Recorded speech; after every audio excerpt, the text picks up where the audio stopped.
Wishing you, every one of you, a happy Easter. எல்லாருக்கும் சந்தோஷமான Easter வாழ்த்துக்களை தெரிவித்துக் கொள்கிறேன். Maybe 3/4 of the day is already gone. ஏற்கனவே கிட்டத்தட்ட இந்த நாளினுடைய 4/3 போய்விட்டது.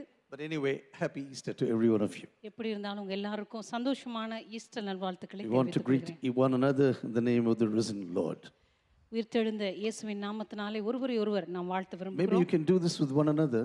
ஒருவேளை if it's இப்ப கூட possible. நீங்க கூடுமானால் ஒருவர் வாழ்த்து சொல்லலாம். இப்ப கூட Not only your wife, but also others who are seated next to you. உங்க மனைவிக்கு அல்லது கணவனுக்கு மாத்திரம் இல்ல, உங்க பக்கத்துல இருக்கிற வேற யாருக்காவது கூட சொல்லுங்க. So it's a great day for every one of us. ஒரு விசேஷித்த நாளாக இருக்கிறது. I personally believe, not only I believe, this is reality from the Word of God.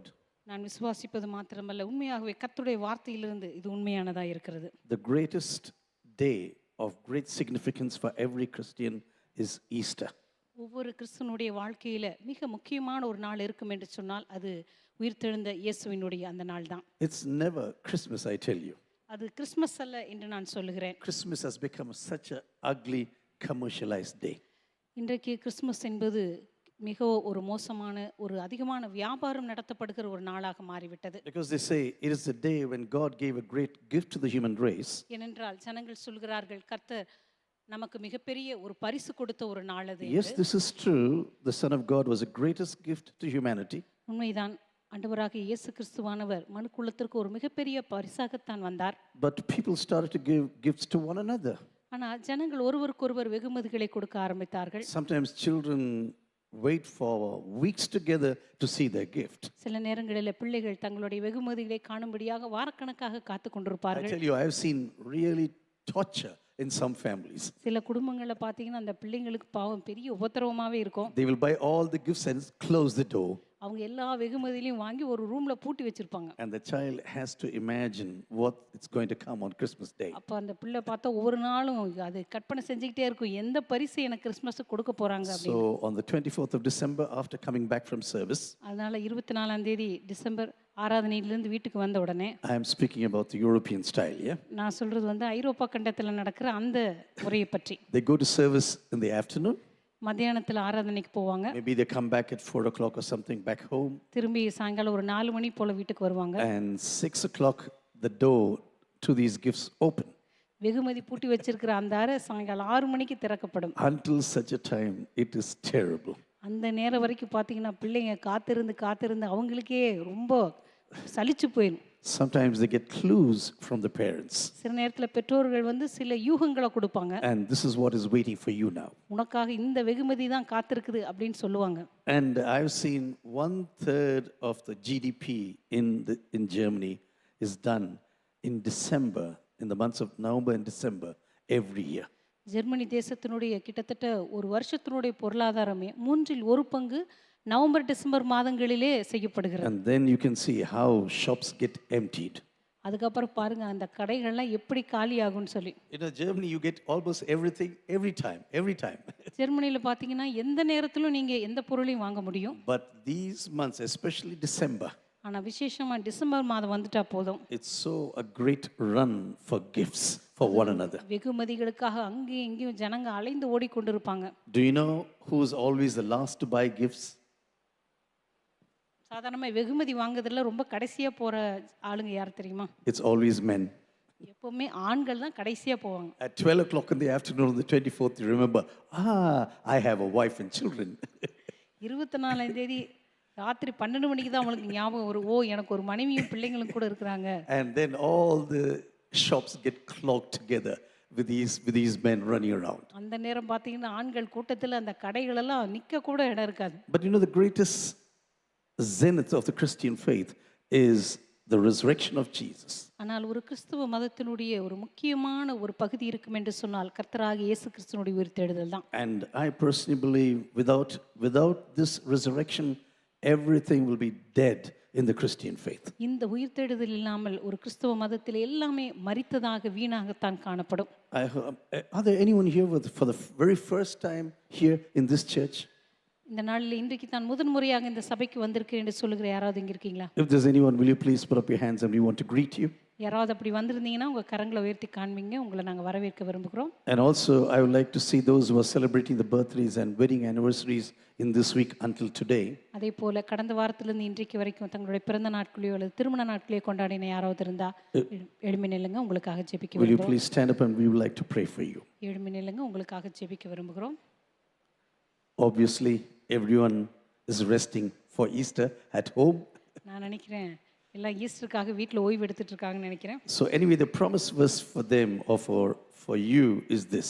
எப்படி இருந்தாலும் பிறந்த நாட்களை திருமண நாட்களை கொண்டாடுகிறவர்களுக்காக அவர்களுடைய வாக்குத்தத்த வசனம், For I know that my Redeemer lives, என் மீட்பர் உயிரோடு இருக்கிறார் என்றும் and at last he will stand upon the earth. அவர் கடைசி நாளிலே பூமியின் மேல் நிற்பார் என்றும்.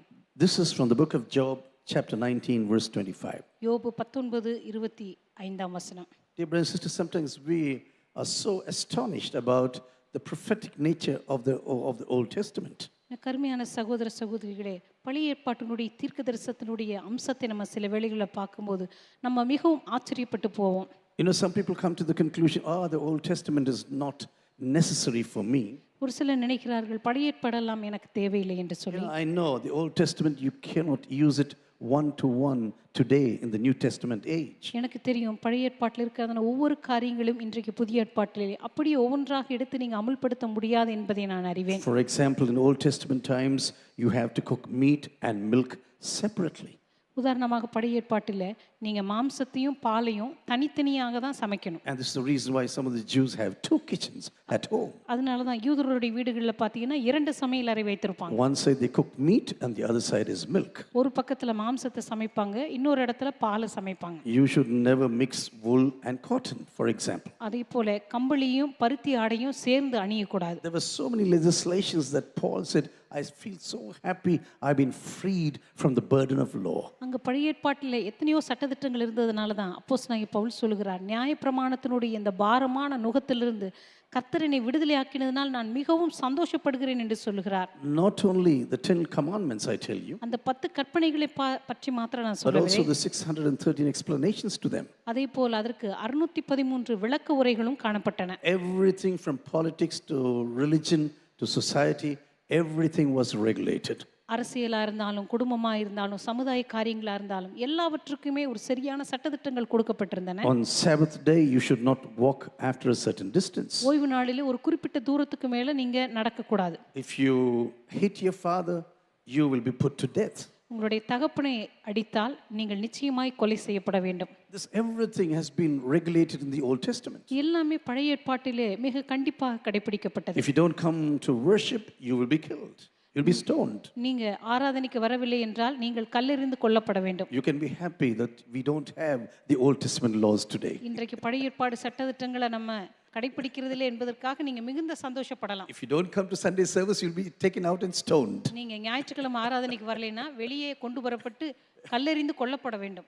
You can be so happy that God has freed us from the burden of law. தேவன் இந்த நியாயப்பிரமாணத்தினுடைய பாரத்திலிருந்து நம்மை விடுதலையாக்கி இருக்கிறார், அதற்காக நாம் கர்த்தருக்கு நன்றி சொல்ல But வேண்டும். Jesus says, beginning from Moses, everyone spoke about me. இயேசு கிறிஸ்து சொல்லி இருக்கிறார், மோசே தொடங்கி எல்லாரும் என்னை பற்றி பேசி இருக்கிறார்கள். Every book that is there in the Old Testament, பழைய ஏற்பாட்டில் இருக்கிறதான எல்லா புத்தகங்களுமே there are so many things speaking about the coming of the Lord Jesus Christ. கர்த்தராகிய இயேசு கிறிஸ்துவினுடைய வருகையை பற்றி நிறைய காரியங்கள் தீர்க்கதரிசனமாய் சொல்லப்பட்டிருக்கிறது. Dear brothers and sisters, it is wonderful if you go through the entire Bible at least once in a year. கருமையான சகோதர சகோதரிகளே, வருடத்தில் ஒரு முறையாவது முழு வேதாமத்தை நீங்க படித்து முடிக்க முடியுமானால் நான் மிகவும் சந்தோஷப்படுவேன். There is also a Bible reading plan everywhere nowadays. அதே போல இந்த நாட்களில் வேதாமத்தை படிப்பதற்காக நிறைய திட்டமுறைகளை கூட வகுத்து I think கொடுக்கிறார்கள். even in our church we have one. நம்முடைய சபையில கூட அப்படிப்பட்ட ஒரு திட்டம் If இருக்கிறது. you need a plan, please ask for that and they will give you.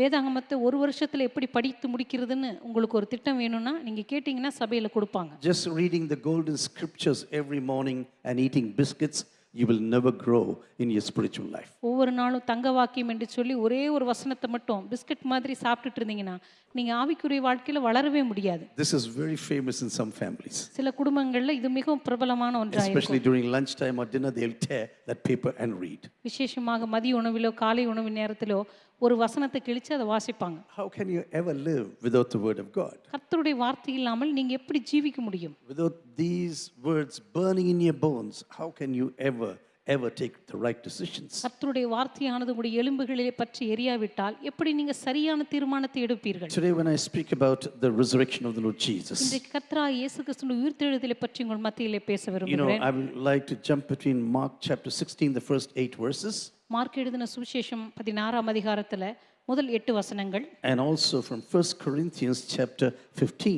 அதே போல 1 கொரிந்தியன் புத்தகம் 15ஆம் அதிகாரத்திலிருந்தும் சில காரியங்களை உங்களுக்கு நான் சொல்லுவேன். Because everywhere we go and speak about the resurrection of the Lord Jesus, ஏனென்றால் எல்லா இடங்களிலும் கர்த்தராகிய இயேசு கிறிஸ்துவின் உயிர்த்தெழுதலை பற்றி போய் நாம் the சொல்லுகிறோம். first 10 verses from 1 Corinthians, 1 கொரிந்தியரின் புத்தகத்துல முதல் 10 வசனங்கள் நீங்க வாசித்து from the பார்க்கும்போது 15th chapter, 15ஆம் அதிகாரத்தினுடைய முதல் 10 வசனங்கள் நீங்க வாசித்து and பார்த்தா, also from Mark, the first 8 verses, for example, அதே போல மார்க் எழுதின சுவிசேஷம் 16ஆம் அதிகாரத்துல முதல் 8 வசனங்களை நீங்க வாசித்து it's so பார்க்கும்போது important for every one of us to go through these scriptures. நாம் எல்லாருமே இப்படிப்பட்ட வசனங்களை நம்ம வாசிப்பது மிக மிக முக்கியமாக But இருக்கிறது. I want to tell you, if you want to know the entirety of the story of the resurrection, கர்த்தராகிய இயேசு கிறிஸ்துவினுடைய முழு காரியங்களையும் நீங்க அறிந்து கொள்ள வேண்டும் என்று நீங்க நினைத்தால் it is good to read through all the Gospels.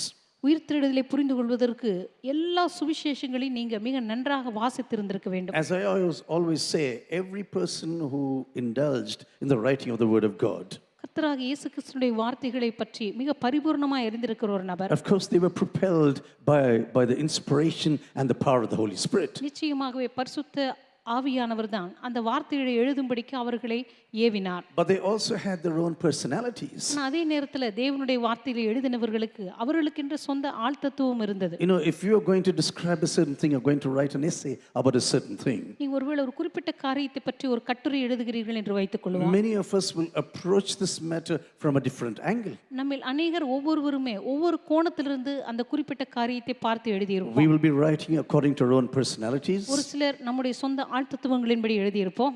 and according to our own background. ஒரு சிலர் நம்முடைய சொந்த பின்னணியிலிருந்து You எழுதியிருப்போம். know, Apostle Peter said, I don't understand what Paul is writing. அப்போஸ்தலனாகிய பேதுரு ஒரு இடத்துல சொல்லுகிறார், பவுலினுடைய எழுத்துக்கள் மிக கடினமானவை என்று. Because both of them, according to, at least from the background, were so wide from one another. ஏனென்றால் பேதுருவும் அப்போஸ்தலனாகிய பவுலும் அவருடைய பின்னணியத்திலிருந்து மிக மிக மிக நீண்ட தூரம் உடையவர்கள் என்று But சொல்லலாம். some of the greatest revelations came from Apostle Peter. ஆனால் மிக அற்புதமான சில வெளிப்பாடுகள் அப்போஸ்தலனாகிய பேதுருவிடமிருந்து கூட வந்திருக்கின்றன. Yes, he was an ordinary fisherman, ஆம், அவர் சாதாரண ஒரு மீனவன் தான். just like John. எப்படி யோவான் இருந்தாரோ அதை போலவே In the beginning was the Word, அவர் சொல்லுகிறார், ஆதியிலே வார்த்தை and the இருந்தது, Word was God. அந்த வார்த்தை தேவனாய் And இருந்தது, this Word tabernacled amongst us. அந்த வார்த்தையானது நம்ம மத்தியிலே வந்து கூடாரமிட்டது என்று You know, சொல்லுகிறார். when I was a theology student, I had difficulty about even meditating on these words. நான் ஒரு இறையியல் மாணவனாக இருந்த பொழுது இந்த வார்த்தைகளை நான் தியானிப்பது எனக்கு மிக கடினமாக இருந்தது. I found them to be so complex at times. சில நேரங்களில் அவை புரிந்து கொள்வதற்கு மிக கடினமானவையாய் தோன்றின. This ordinary fisherman, இந்த சாதாரண மீனவனாய் இருந்த but மனிதன் all what he was pouring out was real gold and truth. ஆனா அவருடைய வாழ்க்கையில் அவர் சொன்ன காரியங்கள் எல்லாம் உண்மையாகவே ஒரு தங்க சுரங்கத்திலிருந்து எடுக்கப்பட்டு கொட்டப்பட்டவை போல And இருந்தன. so sometimes people think, oh, there are so many contradictions in the Word of God. சில நேரங்களில் ஜனங்கள் சொல்கிறார்கள், தேவனுடைய வார்த்தையில் எத்தனையோ முரண்பாட்டை காண்கிறோமே You என்று. know, someone told me in the beginning of my studies, யாரோ ஒருவர் என்னுடைய படிப்பின் ஆரம்பத்தில் இப்படி சொன்னார்கள், if you want to become an atheist, start with theology. நீங்க ஒரு நாத்திகனாக மாற விரும்பினால் இறையியல் படிக்க ஆரம்பிங்கன்னு சொன்னாங்க. And I didn't take it seriously. அதை பத்தி நான் ஆரம்பத்துல ரொம்ப தீவிரமா I எடுத்துக்கொள்ளவில்லை. said, what? Germany is a Christian country. Germany ஒரு கிறிஸ்தவ நாடு. And so why should I become an atheist? எனவே இங்கே வந்து நான் ஏன் ஒரு நாத்திகனாக மாற வேண்டும் என்று சொன்னேன். But this is true of many other countries too. ஆனா நிச்சயமாக இன்னும் பல நாடுகளுக்கு கூட இந்த வாக்கியங்கள் உண்மையானவைதான். You read everything but not the Bible. எல்லாவற்றையும் நீங்க படித்து தெரிந்து கொள்வீங்க, வேதத்தை தவிர.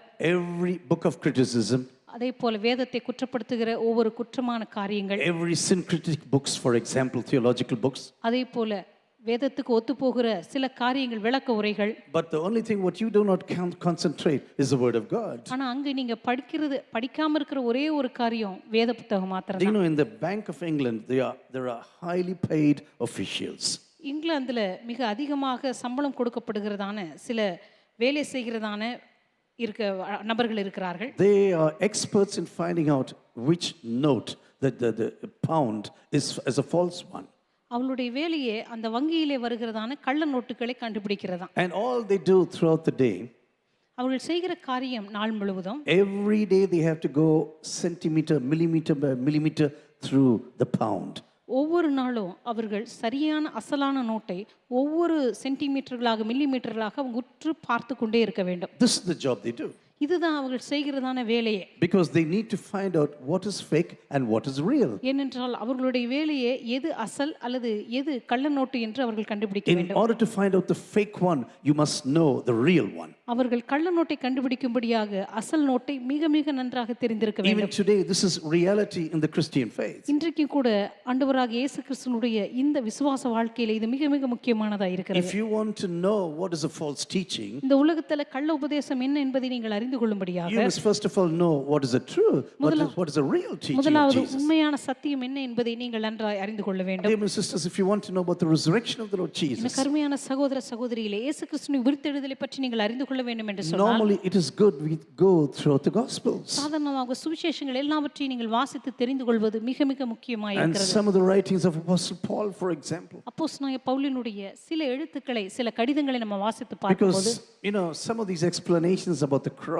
or resurrection, about the church, சிலுவையை பற்றி உயிர்த்தெழுதலை பற்றியோ அல்லது சபையை பற்றியோ அவர் எழுதியிருக்கிறதான விளக்கங்கள் எல்லாம் or even about water baptism, அல்லது தண்ணீர் ஞான ஸ்நானத்தை பற்றி about the baptism of the Holy Spirit, அல்லது பரிசுத்தாவியானவருடைய ஞான ஸ்நானத்தை பற்றி the gifts of the Holy Spirit, பரிசுத்தாவியானுடைய வரங்களை பற்றி the fruits of the Holy Spirit. பரிசுத்தாவியானுடைய கனிகளை பற்றி The teachings from Jesus was not very much on these subjects. இப்படிப்பட்ட காரியங்களை பற்றி இயேசு கிறிஸ்து மிக விளக்கமாக சொல்லவில்லை. But when you go through the epistles of these apostles, ஆனால் அப்போஸ்தலனாகிய பவுலினுடைய நிருபங்களை நீங்க வாசித்து for பார்க்கும்போது example, when you go to the apostle James, for example, உதாரணமாக யாக்கோபுனுடைய நிருபத்தை நீங்க வாசித்து பார்க்கும்போது or when the letters to Timothy, for example, அல்லது தீமோத்தேயுக்கு பவுல் எழுதியிருக்கிற நிருபங்களை நீங்க வாசித்து you can பார்க்கும்போது know how the church should be led. இயேசுனுடைய சபை எப்படி நடத்தப்பட வேண்டும் என்று அங்கே சொல்லப்பட்டிருக்கிறது. James writes brilliantly about the divisions inside the church. யாக்கோபு சபைக்குள்ளே காணப்படுகிறதான பிரிவினைகளை பற்றி மிக அருமையாக எழுதி வைத்திருக்கிறார். Jesus never spoke much about the church of Jesus. இயேசு கிறிஸ்து தம்முடைய சபையை குறித்து மிக விளக்கமான தெளிவான காரியங்கள் அவர் பேசவில்லை. After his resurrection, the church became a reality. ஆனா அவருடைய உயிர்த்தெழுதலுக்கு பிற்பாடு இயேசுவின் சபையானது உண்மையாக மாறினது. From a city of about 30,000 people, about 8,000 people get saved in 2 meetings. 30,000 பேர் வாழ்ந்து கொண்டிருந்ததான ஒரு பட்டணத்துல கிட்டத்தட்ட 8,000 பேர் கிட்டத்தட்ட மூன்றில் ஒரு பங்கு திடீரென்று They ரட்சிக்கப்பட்டார்கள். don't even have a church building. அந்த இடத்துல அவர்கள் கூடுவதற்கு ஒரு சபை கட்டடம் இருக்கவில்லை. And this is the reason why they started to break bread at homes, for இந்த example. காரணத்தினால் தான் அவர்கள் வீடுகள் தோறும் அப்பம் விற்க ஆரம்பித்தார்கள். Sometimes if you do not know these things, you will come to wrong conclusions. சில நேரங்கள் இப்படிப்பட்ட பின்னணிய தகவல்கள் உங்களுக்கு தெரியவில்லை என்றால் நீங்கள் ஒரு தவறான முடிவுக்கு வருவீர்கள். Oh, I don't need to go to church. Even the New Testament, people were breaking bread at home. எனவே நான் ஒன்று சபைக்கு போக வேண்டிய அவசியம் இல்லை. புதிய ஏற்பாட்டை போல நானும் வீடுகளிலேயே அப்பம் விற்கலாம் என்று சொல்லுவீர்கள்.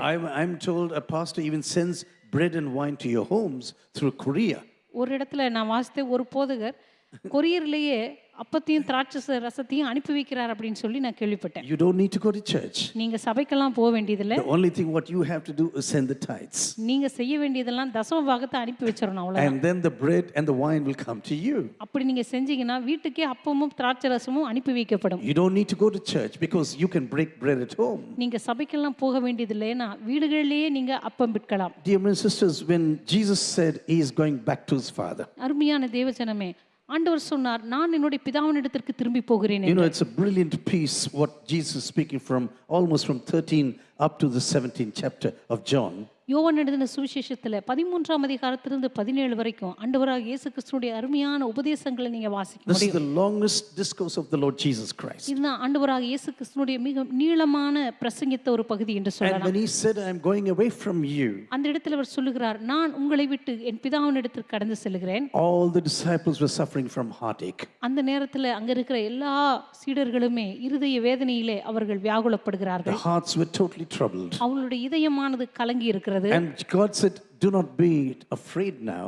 அந்த நேரத்துல இயேசு கிறிஸ்து சொல்லுகிறார் உங்கள் இருதயம் கலங்காதிருப்பதாக. Let not your hearts be troubled. உங்களுடைய இருதயம் கலங்காதிருப்பதாக. Yes, I am going, but I will come back. நான் என்னுடைய பிதாவினிடத்திற்கு செல்கிறேன் ஆனால் நான் திரும்பி வருவேன். Yes, I am going to die on the cross of Calvary. நான் கல்வாரி சிலுவையிலே மரிக்கப் போகிறேன் உண்மைதான். And in a matter of 3 days, I will be coming back. ஆனால் 3 நாளிலே நான் மறுபடியுமாக எழுந்திருப்பேன். I am going back to the Father. நான் என் பிதாவினிடத்திற்கு திரும்ப செல்கிறேன். And a person just like me is going to be poured poured out on you called the Holy Spirit. என்னைப் போலவே இருக்கிற பரிசுத்த ஆவியானவர் உங்கள் மீது ஊற்றப்படுவார். Because you are going to finish the job what I have started on this planet. ஏனென்றால் இந்த உலகத்திலே நான் ஆரம்பித்ததான பணியை நீங்கள் ஒரு முடிவுக்கு கொண்டு வர போகிறீர்கள். And then I will go back to the Father. அதற்கு பிற்பாடு என் பிதாவினிடத்திற்கு நான் திரும்பிச் செல்வேன். One day I will come down in order to get you back to my Father. ஒரு நாளிலே நான் பூமிக்கு திரும்ப வந்து உங்களை எல்லாரையும் என் பிதாவினிடத்திற்கு அழைத்துச் செல்வேன். Yes, I am coming back and then I will fetch you.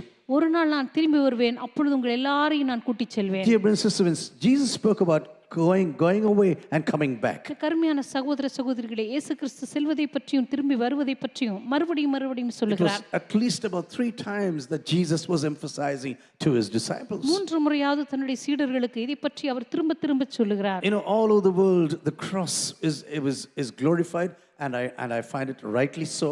உலகம் எங்கிலும் பார்க்கும் பொழுது சிலுவையானது மிக அதிகமாக மகிமையாக கொண்டாடப்படுகிறது. Yes, this is the middle of the Christian faith. அது சரியான காரியம் தான். அது கிறிஸ்தவ விசுவாசத்தினுடைய மையம் என்று நானும் விசுவாசிக்கிறேன். This is the thing that made all the difference in the New Testament. இதுதான் புதிய ஏற்பாட்டிலே மிகப்பெரிய வித்தியாசத்தை கொண்டு வந்த ஒரு காரியமே. Without the cross after the Old Testament, பழைய ஏற்பாட்டுக்கு பிற்பாடு சிலுவை இல்லாமல் I think many of us would have died already. நான் நினைக்கிறேன் நம்மில் அநேகர் ஏற்கனவே மரித்து We போயிருப்போம். would have been punished for everything what you have done. நாம் நம்முடைய வாழ்க்கையில செய்த எல்லாவற்றுக்காக நித்திய ஆக்கினையை நாம் அடைந்திருப்போம். But the cross suddenly changed everything. ஆனா சிலுவையானது நம்முடைய வாழ்க்கையில எல்லாவற்றையும் And மாற்றியது. then we come into the New Testament. அதற்கு பிற்பாடு புதிய ஏற்பாட்டுக்கு நாம் வருகிறோம். Dear brothers and sisters, when we speak about the resurrection of the Lord Jesus Christ, அருமையான சகோதர சகோதரிகளே, கர்த்தராகிய இயேசு கிறிஸ்துவின் உயிர்த்தெழுதலை பற்றி நம்ம பேசும்போது without the resurrection of the Lord Jesus Christ, everything in Christianity will be dead.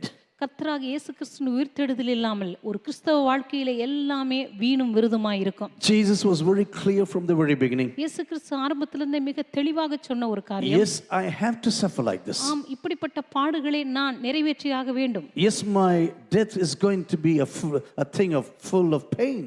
நிச்சயமாகவே என்னுடைய மரணமானது பாடுகள் நிறைந்த ஒரு மரணமாக இருக்க But you போகிறது. must know I will be coming back on the 3rd day. ஆனால் ஒரு காரியத்தை நீங்கள் அறிந்திருக்க வேண்டும், 3ஆம் நாளிலே நான் திரும்ப வருவேன். You know, this is the thing, the prophetic thing that is going on and on to the disciples already. இந்த தீர்க்கதரிசன காரியங்கள் திரும்பவும் சீடர்களிடத்திலே சொல்லப்பட்டது. But without the resurrection of the Lord Jesus Christ, ஆனால் கர்த்தராகிய இயேசு கிறிஸ்துவின் உயிர்த்தெழுதல் இல்லாமல் the gospel would have been totally ineffective. சுவிசேஷமானது முற்றிலும் எந்த விதமான தாக்கமும் இல்லாமல் போயிருக்கும். We would have had no right to preach the gospel. நம்முடைய தனிப்பட்ட வாழ்க்கையிலே சுவிசேஷத்தை பிரசங்கிப்பதற்கு நமக்கு எந்த விதமான அதிகாரமும் இல்லாமல் One of the போயிருக்கும். greatest expectations we have today as a believer, இன்றைக்கு விசுவாசியாக நம்முடைய வாழ்க்கையில் இருக்கிற மிகப்பெரிய ஒரு எதிர்பார்ப்பே, even if I die today, நான் இன்றைக்கு மரித்தாலும் one day I will come back and reign with Jesus. நிச்சயமாகவே நான் இயேசுவோடு கூட ஒரு நாளிலே ஆளுகை செய்ய போகிறேன் என்பதுதான். My life is not going to come to an end today. என்னுடைய வாழ்க்கை இன்றைக்கே முடிவுக்கு வர போகிறதில்லை. Yes, I will go back to God. நிச்சயமாக நான் தேவனிடத்துக்கு But செல்வேன். surely I will come back on the clouds one day. ஆனால் நிச்சயமாக ஒரு நாள் நான் மேகங்களுடனே தேவனோடு கூட கடந்து செல்வேன். I will be resurrected back to life once again. நான் மறுபடியுமாக உயிரோடு கூட எழுப்பப்படுவேன். And I am going to not only live with Jesus forever. நான் இயேசுவோடு கூட நித்தியமாய் வாழப்போவது But மாத்திரமல்ல, my calling is to I'm going to be destined for the throne of God. என்னுடைய அழைப்பானது தேவனுடைய சிங்காசனத்துக்காகவே நியமிக்கப்பட்ட ஒரு வாழ்க்கை என்று நான் Every one of விசுவாசிக்கிறேன். us, we are already seated in the heavenlies. நம்மில் நாம் ஒவ்வொருவருமே கர்த்தருடைய வார்த்தையின்படி நாம் உன்னதங்களிலே உட்கார வைக்கப்பட்டிருக்கிறோம். This is what Ephesians chapter 2 says. இதுதான் எபேசியர் புத்தகம் 2ஆம் அதிகாரம் சொல்லுகிறது. We are above the powers and also above the darkness of this world. நாம் இந்த உலகத்தில் உள்ள எல்லா துரைத்தனங்களுக்கும் அதிகாரங்களுக்கும் மேலாக உயர்த்தப்பட்டிருக்கிறோம். Jesus is seated at the right hand side of the Father. இயேசு கிறிஸ்து பிதாவினுடைய வலது பார்சத்திலே When உட்கார்ந்திருக்கிறார். you and I are going to be seated in the heavenlies, நீங்களும் நானும் உன்னதங்களிலே உட்கார வைக்கப்பட்டிருக்கிறபடினால one day surely Jesus is going to come back, ஒரு நாள் இயேசு கிறிஸ்து திரும்பி வருவார். and this is going to change everything in this world. இந்த வருகையானது இந்த பூமியிலே எல்லாவற்றையும் மாற்றப் போகிறது. Without the resurrection of the Lord Jesus, கர்த்தராகிய இயேசு கிறிஸ்துவின் உயிர்த்தெழுதல் இல்லாமல் our gospel message would be a lie. நம்முடைய சுவிசேஷத்தின் செய்தியானது பொய்யா இருக்கும். None of the religious leaders said, I will come back on the 3rd day. இந்த உலகத்தில் இருக்கிற எந்த மத தலைவர்களுமே 3ஆம் நாளிலே நான் உயிரோடு எழுந்திருப்பேன் என்று சொன்னதே இல்லை. You see, they say, oh yeah, I'm going to die, but I'm going to go into the universe for once and for all. அவர்கள் சொன்னார்கள், நான் மரிப்பேன், இந்த பிரபஞ்சத்தோடு கூட நான் கலந்து விடுவேன். I'm going to be mixed with the universe forever. நான் இந்த உலகத்தில் இருக்கிற இந்த பிரபஞ்சத்தோடு கூட நித்தியமாக கலந்து விடுவேன். But Jesus says, I'm going to come back. ஆனா இயேசு கிறிஸ்து சொன்னார், நான் திரும்ப வருவேன். And you and I are going to reign with Jesus. அதே போல நீங்களும் நானும் ஒரு நாள் இந்த இயேசுவோடு கூட ஆளுகை செய்ய போகிறோம். Without the resurrection of the Lord Jesus Christ. கர்த்தராகிய இயேசு கிறிஸ்துவின் உயிர்த்தெழுதல் இல்லாமல் This is the zenith of our Christian faith. கர்த்தராகிய இயேசு கிறிஸ்துவின் உயிர்த்தெழுதல் தான் நம்முடைய வாழ்க்கையினுடைய கிறிஸ்தவ வாழ்க்கையினுடைய மிக முக்கியமான ஒரு பங்காக இருக்கிறது. When we were baptized in water one day, ஒரு நாள் தண்ணீரிலே நாம் ஞானஸ்நானம் பெற்றுக்கொண்ட போது, yes, we went and really put our old life under the water with the Lord Jesus Christ. நம்ம எல்லாரும் நம்முடைய பழைய வாழ்க்கையை தண்ணீரின் கீழே நாம் அடக்கம் செய்தோம். This was the time when our old life was buried with Jesus. நம்முடைய பழைய வாழ்க்கையானது நாம் ஞானஸ்நானம் எடுத்த பொழுது இயேசு கிறிஸ்துவோடு கூட அடக்கம் பண்ணப்பட்டது. Without the resurrection power of the Lord Jesus Christ, கர்த்தராகிய இயேசு கிறிஸ்துவினுடைய உயிர்த்தெழுதலின் வல்லமை இல்லாமல் some of us will never understand what baptism is all about. நம்மில் ஒரு சிலருக்கு ஞானஸ்நானம் என்றால் என்னவென்றே தெரிந்திருக்காது. You know, I've been spending a lot of time on this word baptisto or baptism. இந்த பாப்டிஸ்டோ அல்லது ஞானஸ்நானம் என்கிறதான இந்த வார்த்தையை பற்றி நான் அதிகமாக தியானித்திருக்கிறேன். Because of one single wrong translation. ஏனென்றால் வேதத்தில் இருக்கிற இந்த ஒரே ஒரு தவறான மொழிபெயர்ப்பு. Baptizo means immersion, plunging. பாப்டிஸ்டோ என்கிற வார்த்தைக்கு அர்த்தமே மூழ்குதல் அல்லது தண்ணீருக்குள் அமிழ்த்துதல் என்ற அர்த்தம். This is the real meaning of this word. இதுதான் ஞானஸ்நானம் என்கிற வார்த்தையினுடைய அர்த்தமே. But the Bible Society of England thought like this. ஆனால் இங்கிலாந்து தேசத்திலிருந்து தான் அந்த வேதாகம சங்கம் நினைத்தது. They said if you're going to really translate this word, அவர்கள் நினைத்தார்கள் இந்த பாப்டிஸ்டோ என்கிற வார்த்தையை நம்ம சரியாக மொழிபெயர்த்தால், not translate it but translate this word. அவர்கள் அந்த இடத்திலே மொழிபெயர்ப்பு செய்யாமல் மொழிபெயர்ச்சி செய்தார்கள். But you know, if you're going to translate this word, ஆனால் இது உண்மையாக மொழிபெயர்ப்பு செய்தால், they said, oh, a great confusion will come into the churches. அவர்கள் நினைத்தார்கள் சபைகளுக்குள்ளாக மிகப்பெரிய ஒரு குழப்பம் வரும். And this is the reason why they said baptizo means baptism. எனவே அவர்கள் பாப்டிஸ்டோ என்கிற வார்த்தையை அப்படியே சொல் பெயர்ச்சி செய்து விட்டார்கள். We in India know this very well. சாதாரணமாக இந்தியாவில் வாழுகிற நமக்கு இது நன்றாக தெரியும். Veranda means veranda. வெராண்டா அப்படிங்கிற ஆங்கில வார்த்தையை நம்ம தமிழ்ல வெராண்டானே சொல்லுவோம். Cafe means cafe.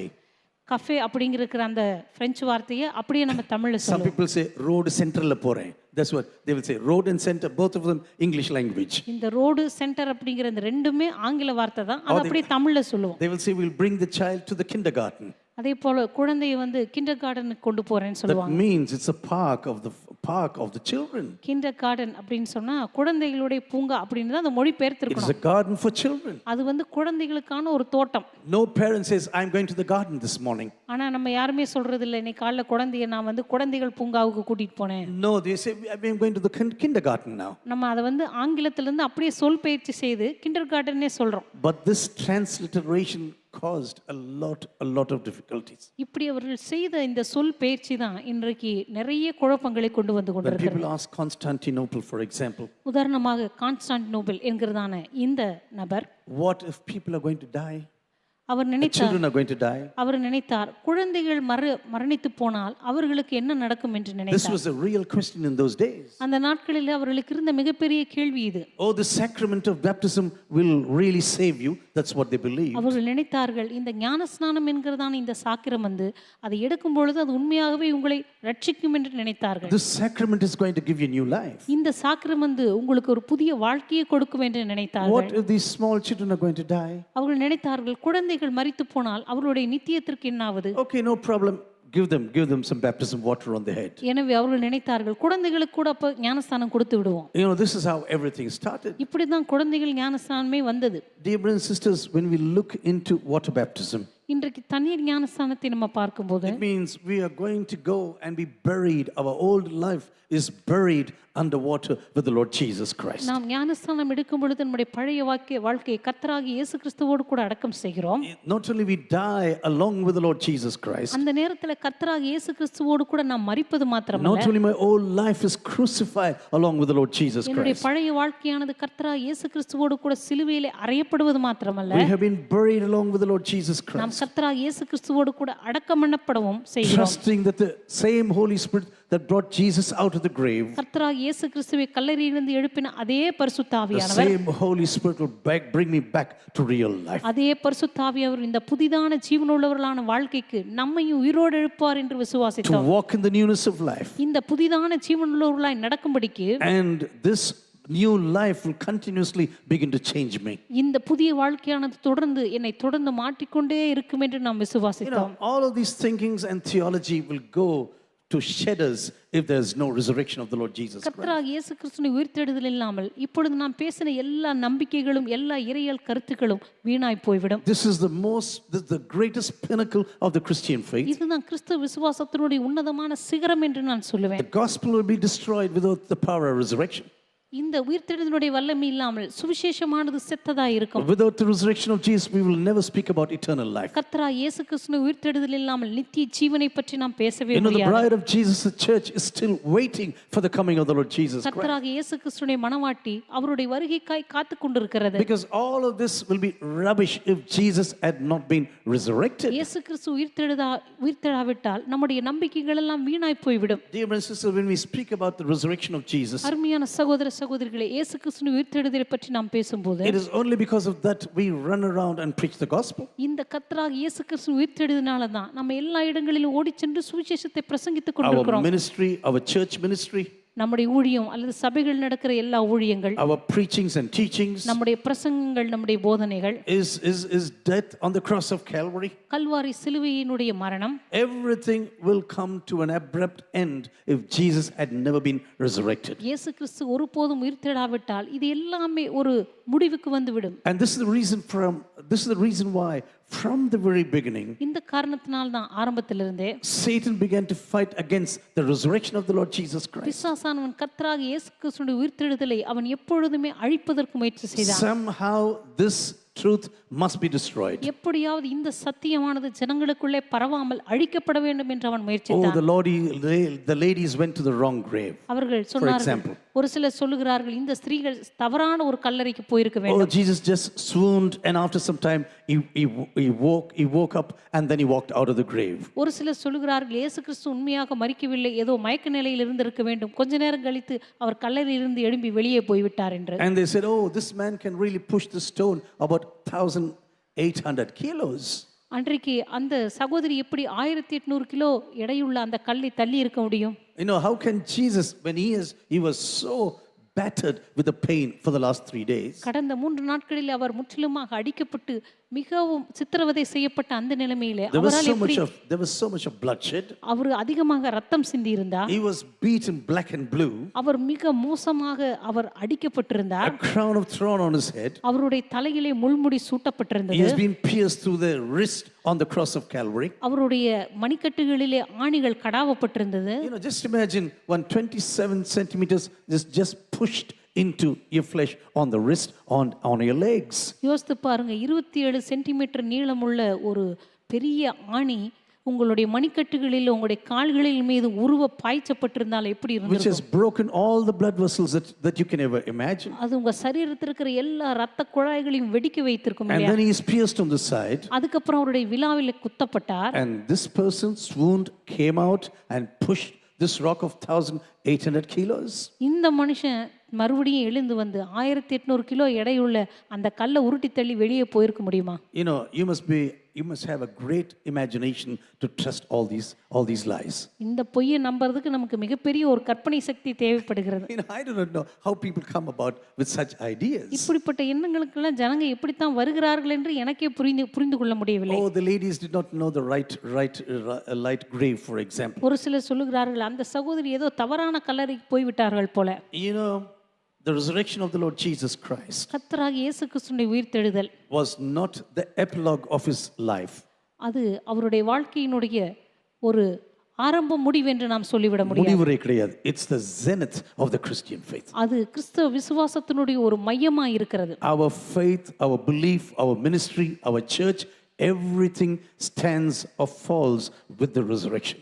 கர்த்தராகிய இயேசு கிறிஸ்துவின் உயிர்த்தெழுதல் இல்லாமல் நம்முடைய ஊழியம், நம்முடைய வாழ்க்கையை, நம்ம ஆண்டவருக்காக செய்கிற அர்ப்பணிப்பு, ரட்சிப்பு இது எல்லாமே வீணா இருக்கும். During the time of worship, our brother Hudson spoke about eternal life.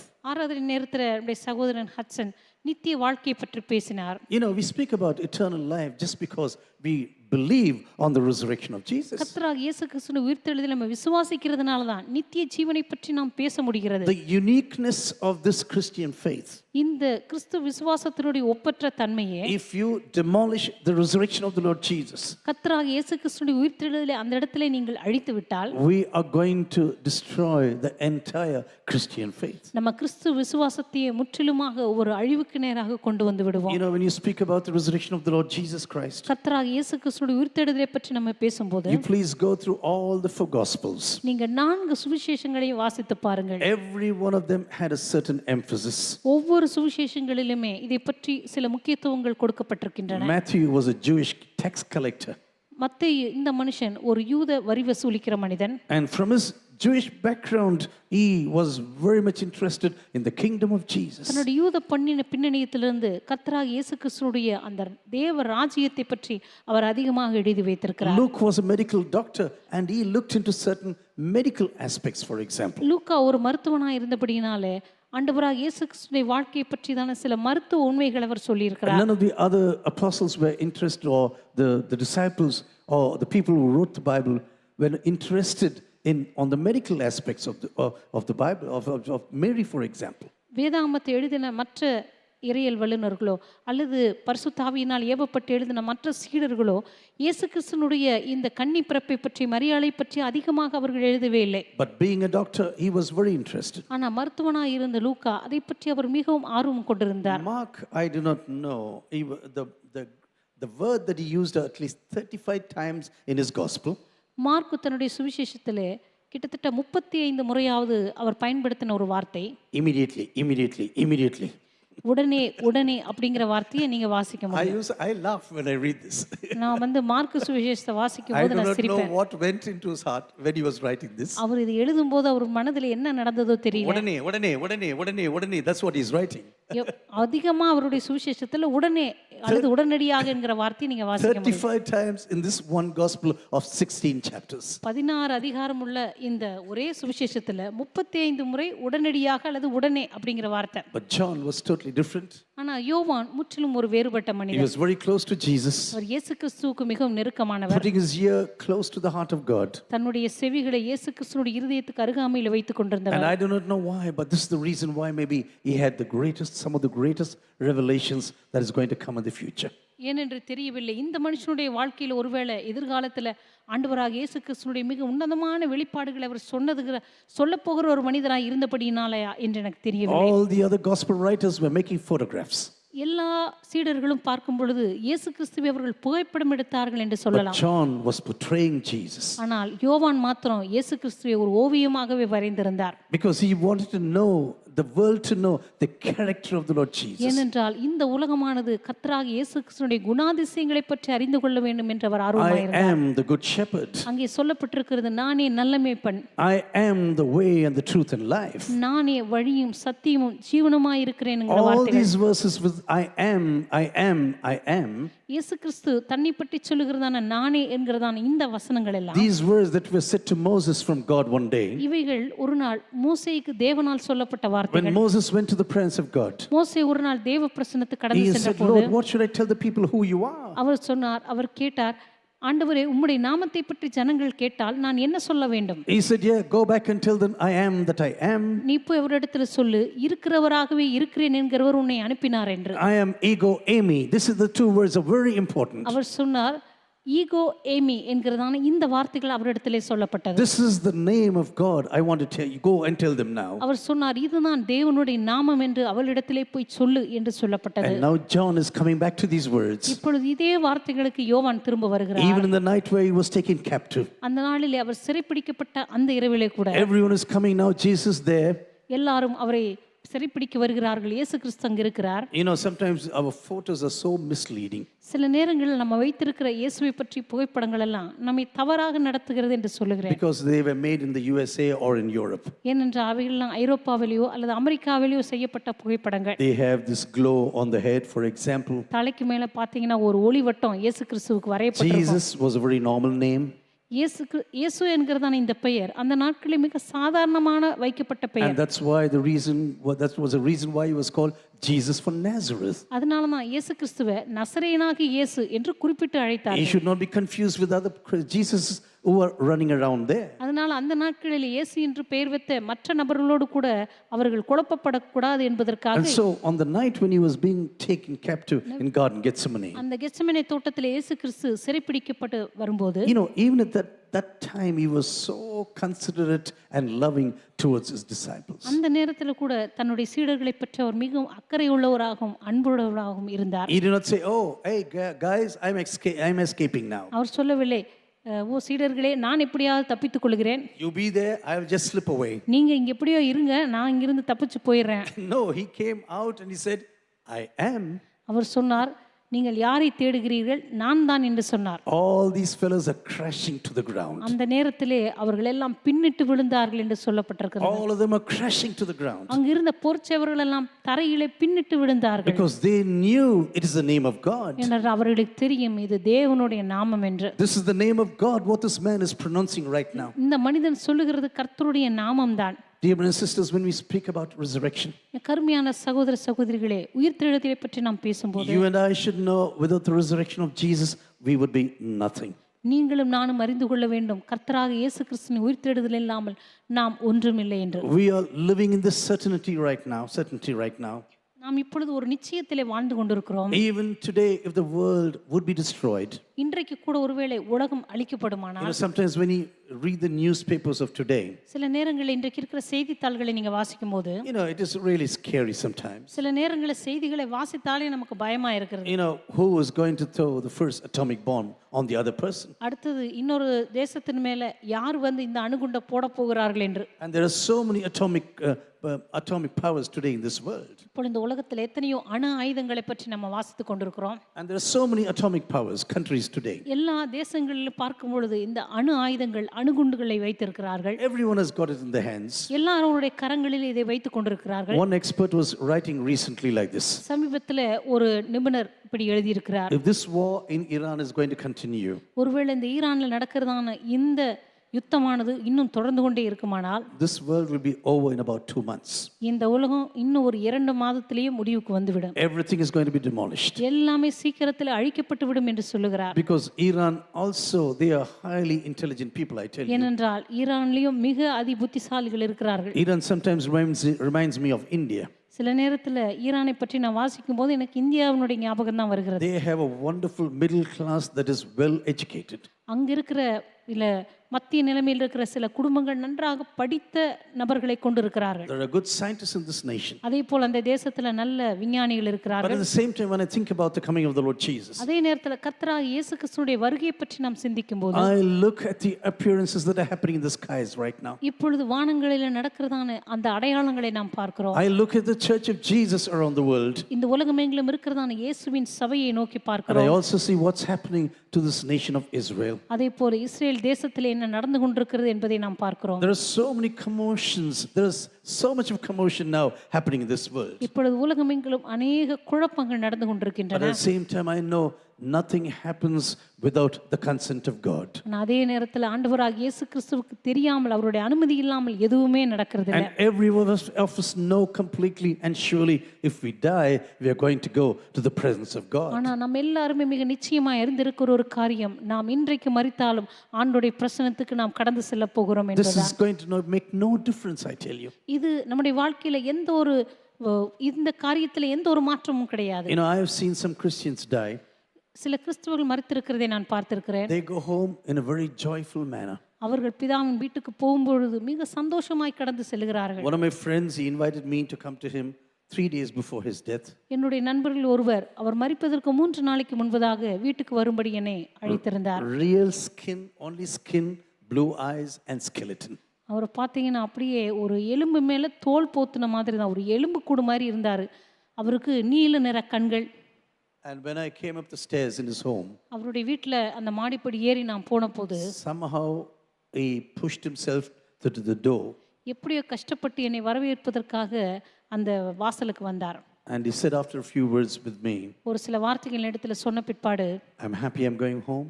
அவர் சொன்னார், நான் வீட்டுக்கு போவதை பற்றி நான் ரொம்ப சந்தோஷப்படுகிறேன். Doctors have told me I'll be living for 3 more days. மருத்துவர்கள் சொல்லியிருக்கிறார்கள், இன்னும் 3 நாளைக்கு தான் உயிரோடு இருப்பேன் என்று. Oh, I just cannot wait to get home, he said.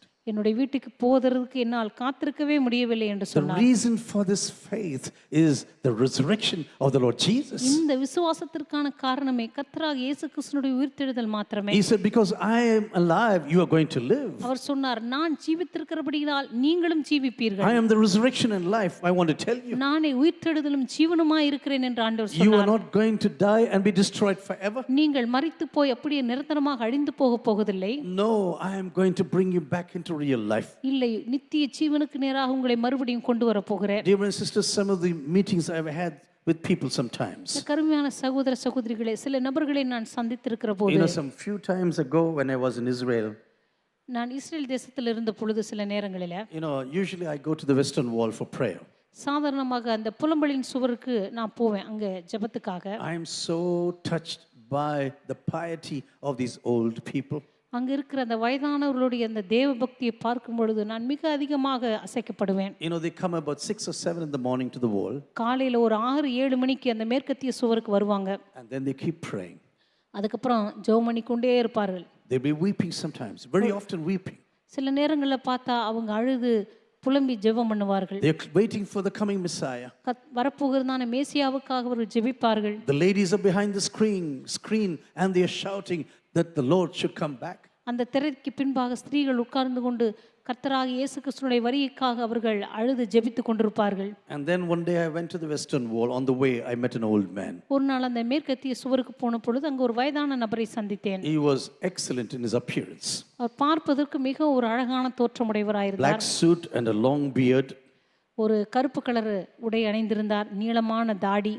And he was tying the word of God to the head and the hands of the people who came along. கர்த்தருடைய வார்த்தை, இந்த நியாயப்பிரமாண வார்த்தைகளே வருகிறதான ஜனங்களுடைய நெற்றிகளிலும் அவருடைய கைகளிலும் அவர் கட்டி கொண்டிருந்தார். They take it very seriously. அதை அவங்க ரொம்ப முக்கியமாக எடுத்துக்கொள்வார். The word of the Lord should be between your eyes now. உங்களுடைய தேவனுடைய நியாயப்பிரமாண வார்த்தையானது உன்னுடைய கண்களுக்கு நடுவே ஞாபகக்குறியாய் இருக்க கடவுது என்பதை பற்றி மிக நிச்சயமாக அவர்கள் Some எடுத்துக்கொள்வார்கள். words from the Torah are tied on the hands. அதே போல அந்த நியாயப்பிரமாண சட்டத்தில் இருக்கிற சில வார்த்தைகளை கைகளிலே கட்டிக்கொள்வார்கள். This man was doing this for everyone who came along. இந்த மனுஷன் அந்த வழியாக வருகிற ஒவ்வொருவருக்கும் அதை செய்து கொண்டிருந்தார். I stood far away and I was making photos. அங்கே தூரத்தில் நின்று கொண்டு நான் புகைப்படம் எடுத்து கொண்டிருந்தேன். And after that he said, come here. கொஞ்ச நேரம் கழிச்சு அவர் என்னை இப்படி கையை அசைத்து அழைத்தார். He said, what's your name? என்னை பார்த்து கேட்டார், உங்களுடைய பெயர் என்ன? Gideon Yaakov, I said. நான் என்னுடைய பெயரை சொன்னேன். That was really, I wanted to tell this as Yaakov. நான் அந்த கிடியன் யாக்கோப் என்கிறத அந்த 2 பேர்களையும் நான் சொல்லணும்னு தான் சொன்னேன். He said, you are an Indian Jew. அவர் சொன்னார் உடனே, ஓ நீங்க இந்தியால இருந்து வந்திருக்கிற யூதனான்னு கேட்டார். Yes, I am a Jew of the New Testament. நான் சொன்னேன், நான் ஒரு புதிய ஏற்பாட்டு யூதன் என்று சொன்னேன். He got so angry. அவருக்கு உடனே அவ்வளோ கோவம் வந்துச்சு. His face was turning red like a bulb. அவருடைய முகத்தை பார்த்தீங்கன்னா அப்படியே ஒரு சிவப்பு விளக்கு மாதிரி மாறிடுச்சு. He said, get out now, get out. இங்கிருந்து உடனே போயிருங்க அப்படின்னு சொன்னார். You are one of these filthy fellows who travel all across the nations. நீங்க தான் இந்த உலகம் முழுவதும் போய் இந்த மோசமான காரியங்களை சொல்லிட்டு இருக்கிற ஆளுங்க. You say this man died and he's alive today. இந்த மனுஷன் ஏதோ ஒரு மனுஷன் இறந்து போனானே, அந்த மனுஷன் இன்னைக்கு உயிரோடு இருக்கிறான்னு நீங்கலாம் பரப்பிட்டு இருக்கீங்க. Actually his bones are rotting somewhere here in Jerusalem. இந்த மனுஷனுடைய எலும்புகள் இங்க தான் எருசலேமில் எங்கேயோ மக்கி கொண்டிருக்கிறது. One day we'll find the bones, I tell you. ஒரு நாள் அந்த எலும்புகளை நாங்க கண்டுபிடிப்போம். You will see what's going to happen to you, this church. அன்னைக்கு இந்த சபைன்னு சொல்லிட்டு இருக்கீங்களே, உங்களுக்கு எல்லாம் என்ன நடக்குதுன்னு பாப்போம். I took the hitting. அவர் சொன்ன அந்த திட்டெல்லாம் நான் வாங்கிட்டேன். But I was very careful with him. ஆனா அவர்கிட்ட ரொம்ப ஜாக்கிரதையா நான் பேசினேன். Because he had a machine pistol to the sides, on his sides. ஆனா பார்த்தா பக்கத்துல எந்திர துப்பாக்கி வேற வச்சிருக்காரு. You know, this is the only country I've seen people carry machine pistols like handbags. நீ இஸ்ரேலுக்கு போனா எல்லாரும் ஏதோ கைப்பையை தூக்கிட்டு போற மாதிரி எல்லாரும் இந்த எந்திர துப்பாக்கியை மாட்டியிருப்பாங்க. Women and men, both of them. ஆண்களும் மாட்டியிருப்பாங்க, பெண்களும் வச்சிருப்பாங்க. About the age of 21, everyone has got a machine pistol. 21 வயதுக்கு மேல எல்லாரும் எந்திர துப்பாக்கி வாங்கி கொள்ளலாம். This machine pistol Uzi, that is just so small, was invented in Israel. இது ரொம்ப சின்னதா இருக்கும் பார்க்கிறதுக்கு. அது எல்லா இது இஸ்ரேல் தேசத்துல தான் கண்டுபிடிக்கப்பட்டது. And I said, may I put one question to you? நான் அவரை பார்த்து கேட்டேன், நான் ஒரு கேள்வி உங்களை பார்த்து கேட்கலாமா? You know, even if you say, assume this was a lie. ஒருவேளை இது நீங்க பொய்ன்னு நினைக்கிறீங்க. ஒருவேளை அது பொய்யாகவே இருக்கட்டும் கூட. How can this lie change 50% of this world? இந்த பொய்யான செய்தி எப்படி இந்த உலகத்தில் 50% ஜனங்களை மாற்றிக் கொண்டிருக்கிறது என்று கேட்டேன். He said, get lost now. அவர் சொன்னார், உடனே இந்த இடத்தை விட்டு நீங்க ஓடி போயிருங்க. Don't try to convince me. நீங்க என்னை எப்படியாவது மாத்தலாம்னு முயற்சி பண்ணாதீங்க. I will shoot you, he said. நான் உங்களை சுட்டு தள்ளிடுவேன்னு சொன்னார். Then I just had to walk away. அதுக்கப்புறம் அந்த இடத்தை விட்டு நான் போக வேண்டியதா இருந்தது. Do you know why I'm telling you this? ஏன் நான் உங்களுக்கு சொல்லுகிறேன் என்றால், One of the aspects that Satan hates is the resurrection of the Lord Jesus. இன்றைக்கும் பிசாசு மிக முக்கியமாக வெறுக்கிற ஒரு காரியம் கர்த்தராகிய இயேசு கிறிஸ்துவின் உயிர்த்தெழுதலின் செய்திதான். You know, in the book of Acts, Stephen is giving a wonderful testimony about the Lord Jesus. அப்போஸ்தலர் நடபடிகளிலே கர்த்தராகிய இயேசு கிறிஸ்துவை குறித்து ஒரு அற்புதமான சாட்சியை ஸ்தேவான் விளக்குகிறார். All these religious leaders and Saul are looking at this fellow. அங்க இருக்கிற எல்லா மத தலைவர்களும் சவுலும் கூட ஸ்தேவானுடைய வார்த்தைகளை கேட்டுக் And கொண்டிருந்தார்கள். then I see Jesus standing at the right hand side of the Father. Seated at the right hand side of the Father. ஸ்தேவான் சொல்லுகிறார், இதோ வானம் திறக்கப்பட்டிருக்கிறதையும் கர்த்தராகிய இயேசு கிறிஸ்து பிதாவின் வலது பார்சத்தில் நிற்கிறதையும் நான் காண்கிறேன் என்று. This was the turning point in this message, I tell you. அந்த செய்தியினுடைய திருப்புமுனையே அந்த வார்த்தைகளில் தான் இருந்தது. You mean to say you see Jesus there? நீ கர்த்தராகிய இயேசுவை வானங்களிலே காண்கிறாய் என்று சொல்லுகிறாயா? That means you say Jesus has been resurrected. அப்படியானால் கர்த்தராகிய இயேசு கிறிஸ்து உயிரோடு எழுந்திருக்கிறார் என்று நீ சொல்லுகிறாய். And then they began to gnash the teeth and run towards him. அந்த நேரத்திலே அவர்கள் மூர்க்கமாய் பற்களை கடித்துக்கொண்டு அவனுக்கு நேராக பாய்ந்தார்கள். This message we can never accept from you now. இந்த செய்தியை மாத்திரம் உன்னிடமிருந்து நாங்கள் ஏற்றுக்கொள்ளவே முடியாது என்று And this is சொன்னார்கள். the reason why ultimately he was killed as a first martyr. அந்த காரணத்தினால தான் அவன் அந்த நாளிலே இரத்த சாட்சியாய் கொல்லப்பட்டான். Dear brothers and sisters, when we think about the resurrection of the Lord Jesus, கர்மியான சகோதர சகோதரிகளே, கர்த்தராகிய இயேசு கிறிஸ்துவின் உயிர்த்தெழுதலை பற்றி நாம் the சிந்திக்கும் போது last eight verses of the Gospel of Mark, mark எழுதின சுவிசேஷத்தினுடைய அந்த கடைசி 8 வசனங்களை வாசிக்கும் it போது ends in a very dramatic manner. அது மிகவும் ஒரு அற்புதமான விதத்திலே அது முடிகிறது. There is an earthquake that's full of fear. அங்கே ஒரு மிகப்பெரிய பயம் எழுந்தது, பூமி அதிர்ச்சி உண்டானது. They are running out of the grave right now. அவர்கள் அநேகர் கல்லறைகளை விட்டு உயிரோடு எழும்பினார்கள். They are so much in fear and totally tense in the character. அவர்கள் அப்படிப்பட்ட காட்சியை பார்த்த பொழுது அவர்கள் மிகவும் பயந்து நடுங்கினார்கள். And as they were running out, அவர்கள் அப்படி அங்குமிங்கும் சிதறி ஓடின போது the mouths were totally shut. அவருடைய வாய்கள் எல்லாம் பயத்தினாலே அடைக்கப்பட்டது. Just imagine this group of women. யோசித்து பாருங்க, அந்த சகோதரிகள் அந்த செய்தியை பார்த்த உடனே கேட்ட உடனே They started the ministry already in Galilee. அவர்கள் ஏற்கனவே கலிலேயாவிலே தங்களுடைய ஊழியத்தை ஆரம்பித்தவர்கள். And they are going along with Jesus. இயேசு கிறிஸ்துவோடு கூடவே அவர்கள் பிரயாணம் பண்ணினார்கள். With their riches, they are supporting the ministry of Jesus. தங்களுடைய ஐஸ்வரியத்தினாலே இயேசுவுக்கு அவர்கள் ஊழியம் They செய்தார்கள். have gone many times to Jerusalem with Jesus. அநேக முறைகளிலே இயேசு கிறிஸ்துவோடு கூட அவர்கள் எருசலேமுக்கு போயிருக்கிறார்கள். Because they are always supportive of his ministry. அவர்கள் எப்பொழுதுமே இயேசு கிறிஸ்துவின் ஊழியத்திற்கு உதவியாக இருந்திருக்கிறார்கள். They were not a fearful gang, I tell you. அவர்கள் ஒன்றும் பயப்படுகிற ஒரு குழுவே அல்ல. They were actually God's people working along with Jesus now.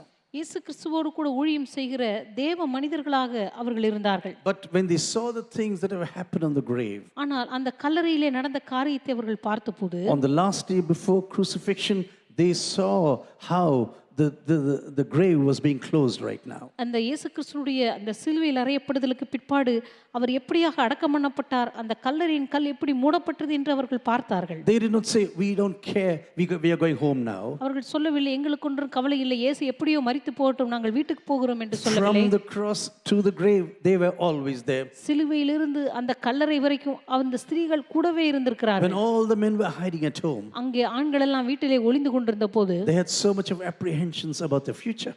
எதிர்காலத்தை குறித்து அவர்களுக்கு அநேக பயங்களும் கேள்விகளும். Our boss has been crucified. இப்பொழுது நம்முடைய தலைவனே சிலுவையில் அறையப்பட்டு Our விட்டார். boss has been humiliated. நம்முடைய தலைவன் இப்படியாக அவர் மிகவும் தாழ்த்தப்பட்டார், He சிலுவைப்பட்டார். has been killed and he was drawn through the streets of Jerusalem. அவர் கொல்லப்பட்டார், எருசலேமின் தெருக்களிலே இழுத்துச் செல்லப்பட்டார். He was beaten up and became a shame to society now. மிக அதிகமாக அடிக்கப்பட்டார், சமுதாயத்திலே மிகவும் பெரிய ஒரு நிந்தைக்குள்ளாக்கப்பட்டார். He is hanging on the cross with insurrectionists. இந்த கல்வாரி சிலுவையிலே அவ்வளவாக அவர் சிறுமைப்படுத்தப்பட்டு தொங்க வைக்கப்பட்டார். And now he is gone to the cross of Calvary. இப்பொழுது கல்வாரி சிலுவையிலிருந்து அவர் கடந்து சென்று விட்டார். I personally believe they were really loving people. நான் நினைக்கிறேன் உண்மையாகவே இவர்கள் எல்லாம் இயேசுவை நேசித்தவர்களாகத்தான் இருந்திருக்க They வேண்டும். said, we should not leave him alone now. அவர்கள் இந்த ஸ்திரீகள் நினைத்தார்கள் இந்த இயேசுவை இப்படியே நாம் தனியே விடக்கூடாது. Until he went into the grave, his body was brought to the grave, they were still there. அந்த கல்லறைக்கு அவருடைய சரீரம் கொண்டு வரப்பட வரைக்கும் அந்த ஸ்திரீகள் அங்கிருந்து பார்த்து கொண்டு Because தான் இருந்தார்கள். everything has to be over before Shabbat begins. ஏனென்றால் ஓய்வு நாள் ஆரம்பிப்பதற்கு முன்பதாக எல்லாவற்றையும் அவசரமாய் அவர்கள் செய்ய வேண்டியதாக இருந்தது. It is very important for Jews even today. இன்றைக்கு கூட யூதர்களுக்கு அது மிக மிக முக்கியமான On காரியம். Friday evening about 6 o'clock, everything must be over. வெள்ளிக்கிழமை சாயங்காலம் 6 மணிக்கு முன்னாடி எல்லா வேலைகளும் முடிக்கப்பட வேண்டும். Thousands of cars are driving back home. அங்கே பார்த்தா ஆயிரக்கணக்கான கார்கள் வீடுகளுக்கு நேரா வேகமா போய் கொண்டிருக்கும். They should not work after this sunset.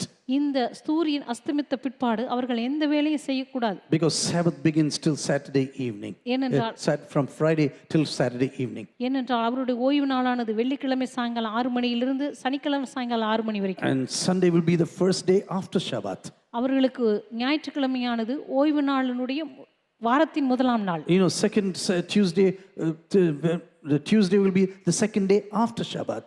அவர்கள் திங்கட்கிழமை செவ்வாய்க்கிழமை எல்லாம் ஓய்வு நாளுக்கு அப்புறம் முதலாம் நாள் இரண்டாம் நாள் என்று தான் கணக்கிடுவார்கள். But when Jesus was resurrected on the Lord's day, ஆனால் இயேசு கிறிஸ்து கர்த்தருடைய நாளிலே அவர் உயிர் தெழுந்தபடினாலே this is the reason why the church changed the entire date of congregation. இதனால தான் சபையானது சபை கூடி வருகிற நாளையே மாற்றியது. Until that time, everyone congregated on a Shabbat. அந்த நாள் வரைக்கும் அவர்கள் எல்லாருமே ஓய்வு நாளிலே தான் அவர்கள் கூடி வந்து But கொண்டிருந்தார்கள். suddenly they're coming on the first day of the week. ஆனால் கர்த்தராகிய இயேசு கிறிஸ்து உயிர்த்தெழுதலுக்கு பிற்பாடு தான் இந்த ஞாயிற்றுக்கிழமை சபை கூடுதல் கொண்டாடப்பட்டது. After many centuries, the worship day began to change completely. அநேக நூற்றாண்டுகளாக இந்த ஆராதனை நாளானது மாற்றப்பட்டது. And finally, this same day became the day of the Lord. கடைசியாக அந்த நாளே கர்த்தருடைய நாளாகவும் மாறியது. And this is the reason why we are congregating on a Sunday to worship Jesus. எனவே தான் ஞாயிற்றுக்கிழமை நம்ம எல்லாரும் வந்து ஆண்டவராகிய இயேசு கிறிஸ்துவை ஆராதிக்கிறோம். These women were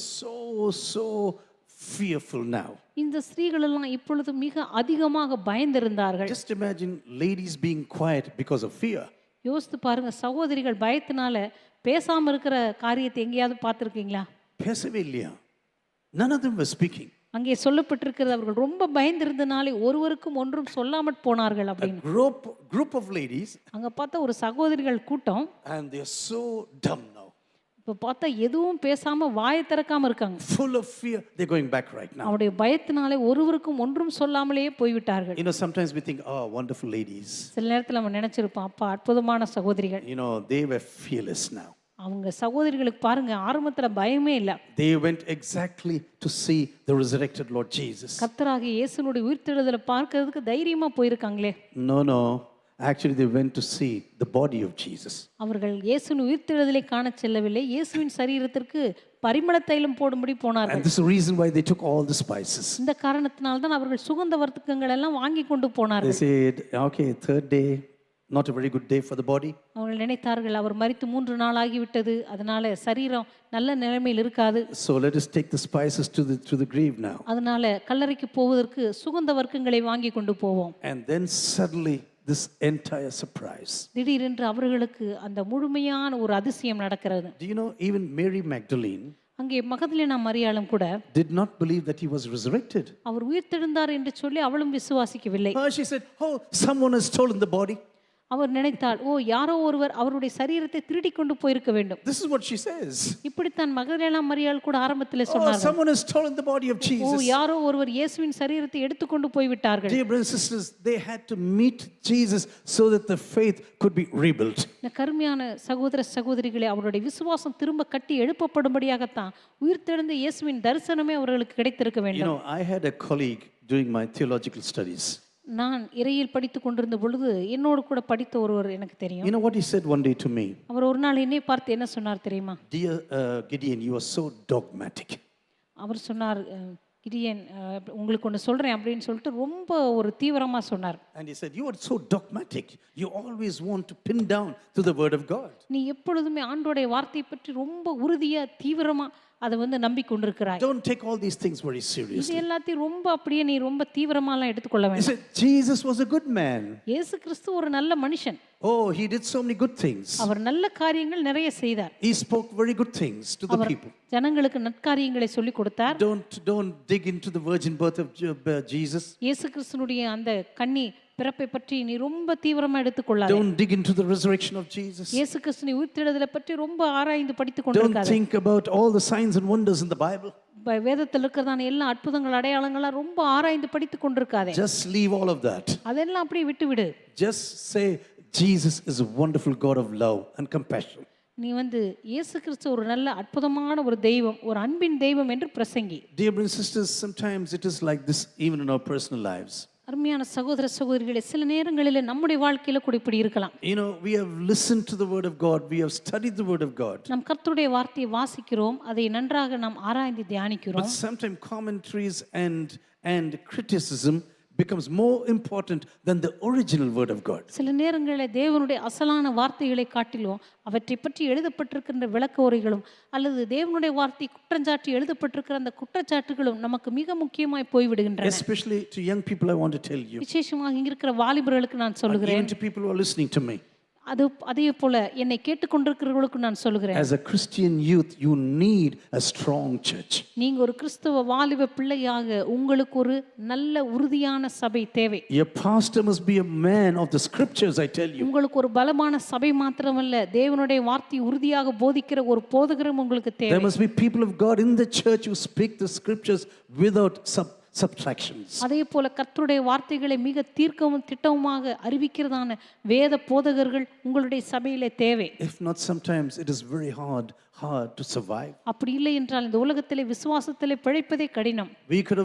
We can speak about so many signs and wonders in the word of God. சில நேரங்களில் அநேக அற்புதங்களையும் அடையாளங்களை பற்றி வேதத்திலே நம்ம But the வாசிப்போம். greatest signs and wonder that can happen to a Christian is the resurrection of the Lord Jesus Christ. ஆனால் ஒரு கிறிஸ்துவனுடைய வாழ்க்கையில நடக்கக்கூடிய ஒரு மிகப்பெரிய அற்புதமே ஆண்டவராக இயேசு கிறிஸ்துடைய உயிர்த்தெழுதல் தான். There are so many people today, even in Israel, who do not believe on anything. இன்றைக்கு கூட இஸ்ரேல் தேசத்தில் இருக்கிற அநேகர் தேவனுடைய வார்த்தையில் இருக்கிற அநேக காரியங்களை இயேசுவின் வாழ்க்கையில நடந்தவைகளை நம்புவதில்லை. Do you know there are only 25,000 Christians in Israel? உங்களுக்கு தெரியுமா, இன்றைக்கு இஸ்ரேல் தேசத்துல 25% மாத்திரம்தான், 25,000. 25,000 பேர் மாத்திரம்தான் கிறிஸ்துவை விசுவாசிக்கிறவர்களாக இருக்கிறார்கள். And recently, some 2 years ago, சமீபத்தில் ஒரு 2 வருஷத்துக்கு முன்னாடி they wanted to have an anti-conversion law in their country.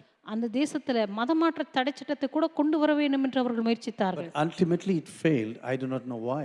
ஆனா எப்படியோ அவர்கள் முயற்சித்த அந்த காரியம் தோல்வியில் முடிந்தது. ஏன் என்று But தெரியவில்லை. suddenly everything was pointing towards anti-conversion. திடீரென்று பார்த்தா மதமாற்ற தடை சட்டத்தை கொண்டு வர வேண்டும் என்று அவர்கள் எல்லாருமே நோக்கமாக இருந்தார்கள். Because suddenly they were so scared about the Christians. ஏனென்றால் திடீரென்று கிறிஸ்தவர்களை பார்த்து அவர்களுக்கு ஒரு பெரிய பயமே வந்து In விட்டது. the church where my friend is leading, என்னுடைய நண்பர் நடத்துகிறதான அந்த சபையில suddenly radicals came and beat everyone black and blue. திடீரென்று பார்த்தா சில தீவிரவாதிகள் வந்து அந்த சபையில் இருக்கிற எல்லா விசுவாசிகளையும் மிக மோசமாக அடித்தார்கள். But the men of the church joined together.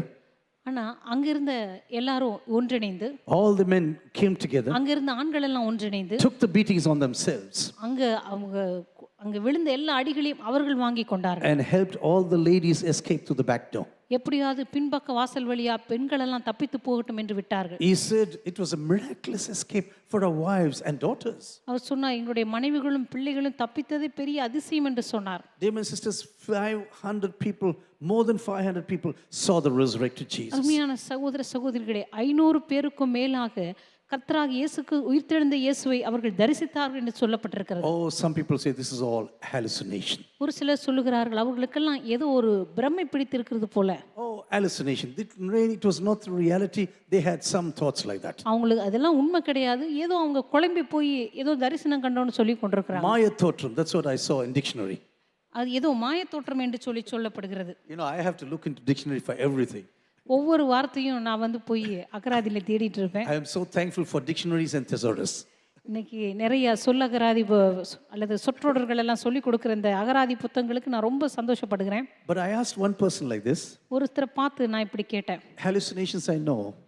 ஒருவேளை மாயத்தோற்றமா இருந்திருக்கலாம்னு கூட வைத்துக் கொள்வோம். But can 500 people have an hallucination at the same time? ஆனா 500 பேருக்கு எப்படி ஒரே நேரத்துல மாயத்தோற்றம் வந்தது அப்படின்னு எனக்கு தெரியல. One or two may have the hallucination. ஒருவேளை ஒருத்தர் 2 பேருக்கு ஒரு மாயத்தோற்றம் வந்திருக்கலாம். 500 people all together?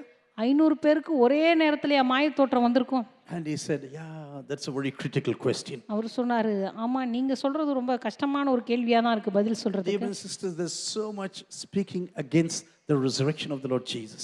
கருமையான சகோதர சகோதரிகளே, இயேசு கிறிஸ்துவின் உயிர்த்தெழுதலுக்கு விரோதமாய் பேசப்படுகிற அநேக காரியங்கள் இருக்கின்றன. If you lose your faith on the resurrection, கர்த்தராகிய இயேசுவுடைய உயிர்த்தெழுதலிலே உங்களுடைய விசுவாசத்தை நீங்கள் இழந்தால், ultimately one day you will lose your faith on the Christian faith. ஒரு நாள் கிறிஸ்துவ விசுவாசத்தின் மீதே உங்களுடைய நம்பிக்கை இழந்து விடுவீர்கள். You know, my friend has good connections to churches in Germany.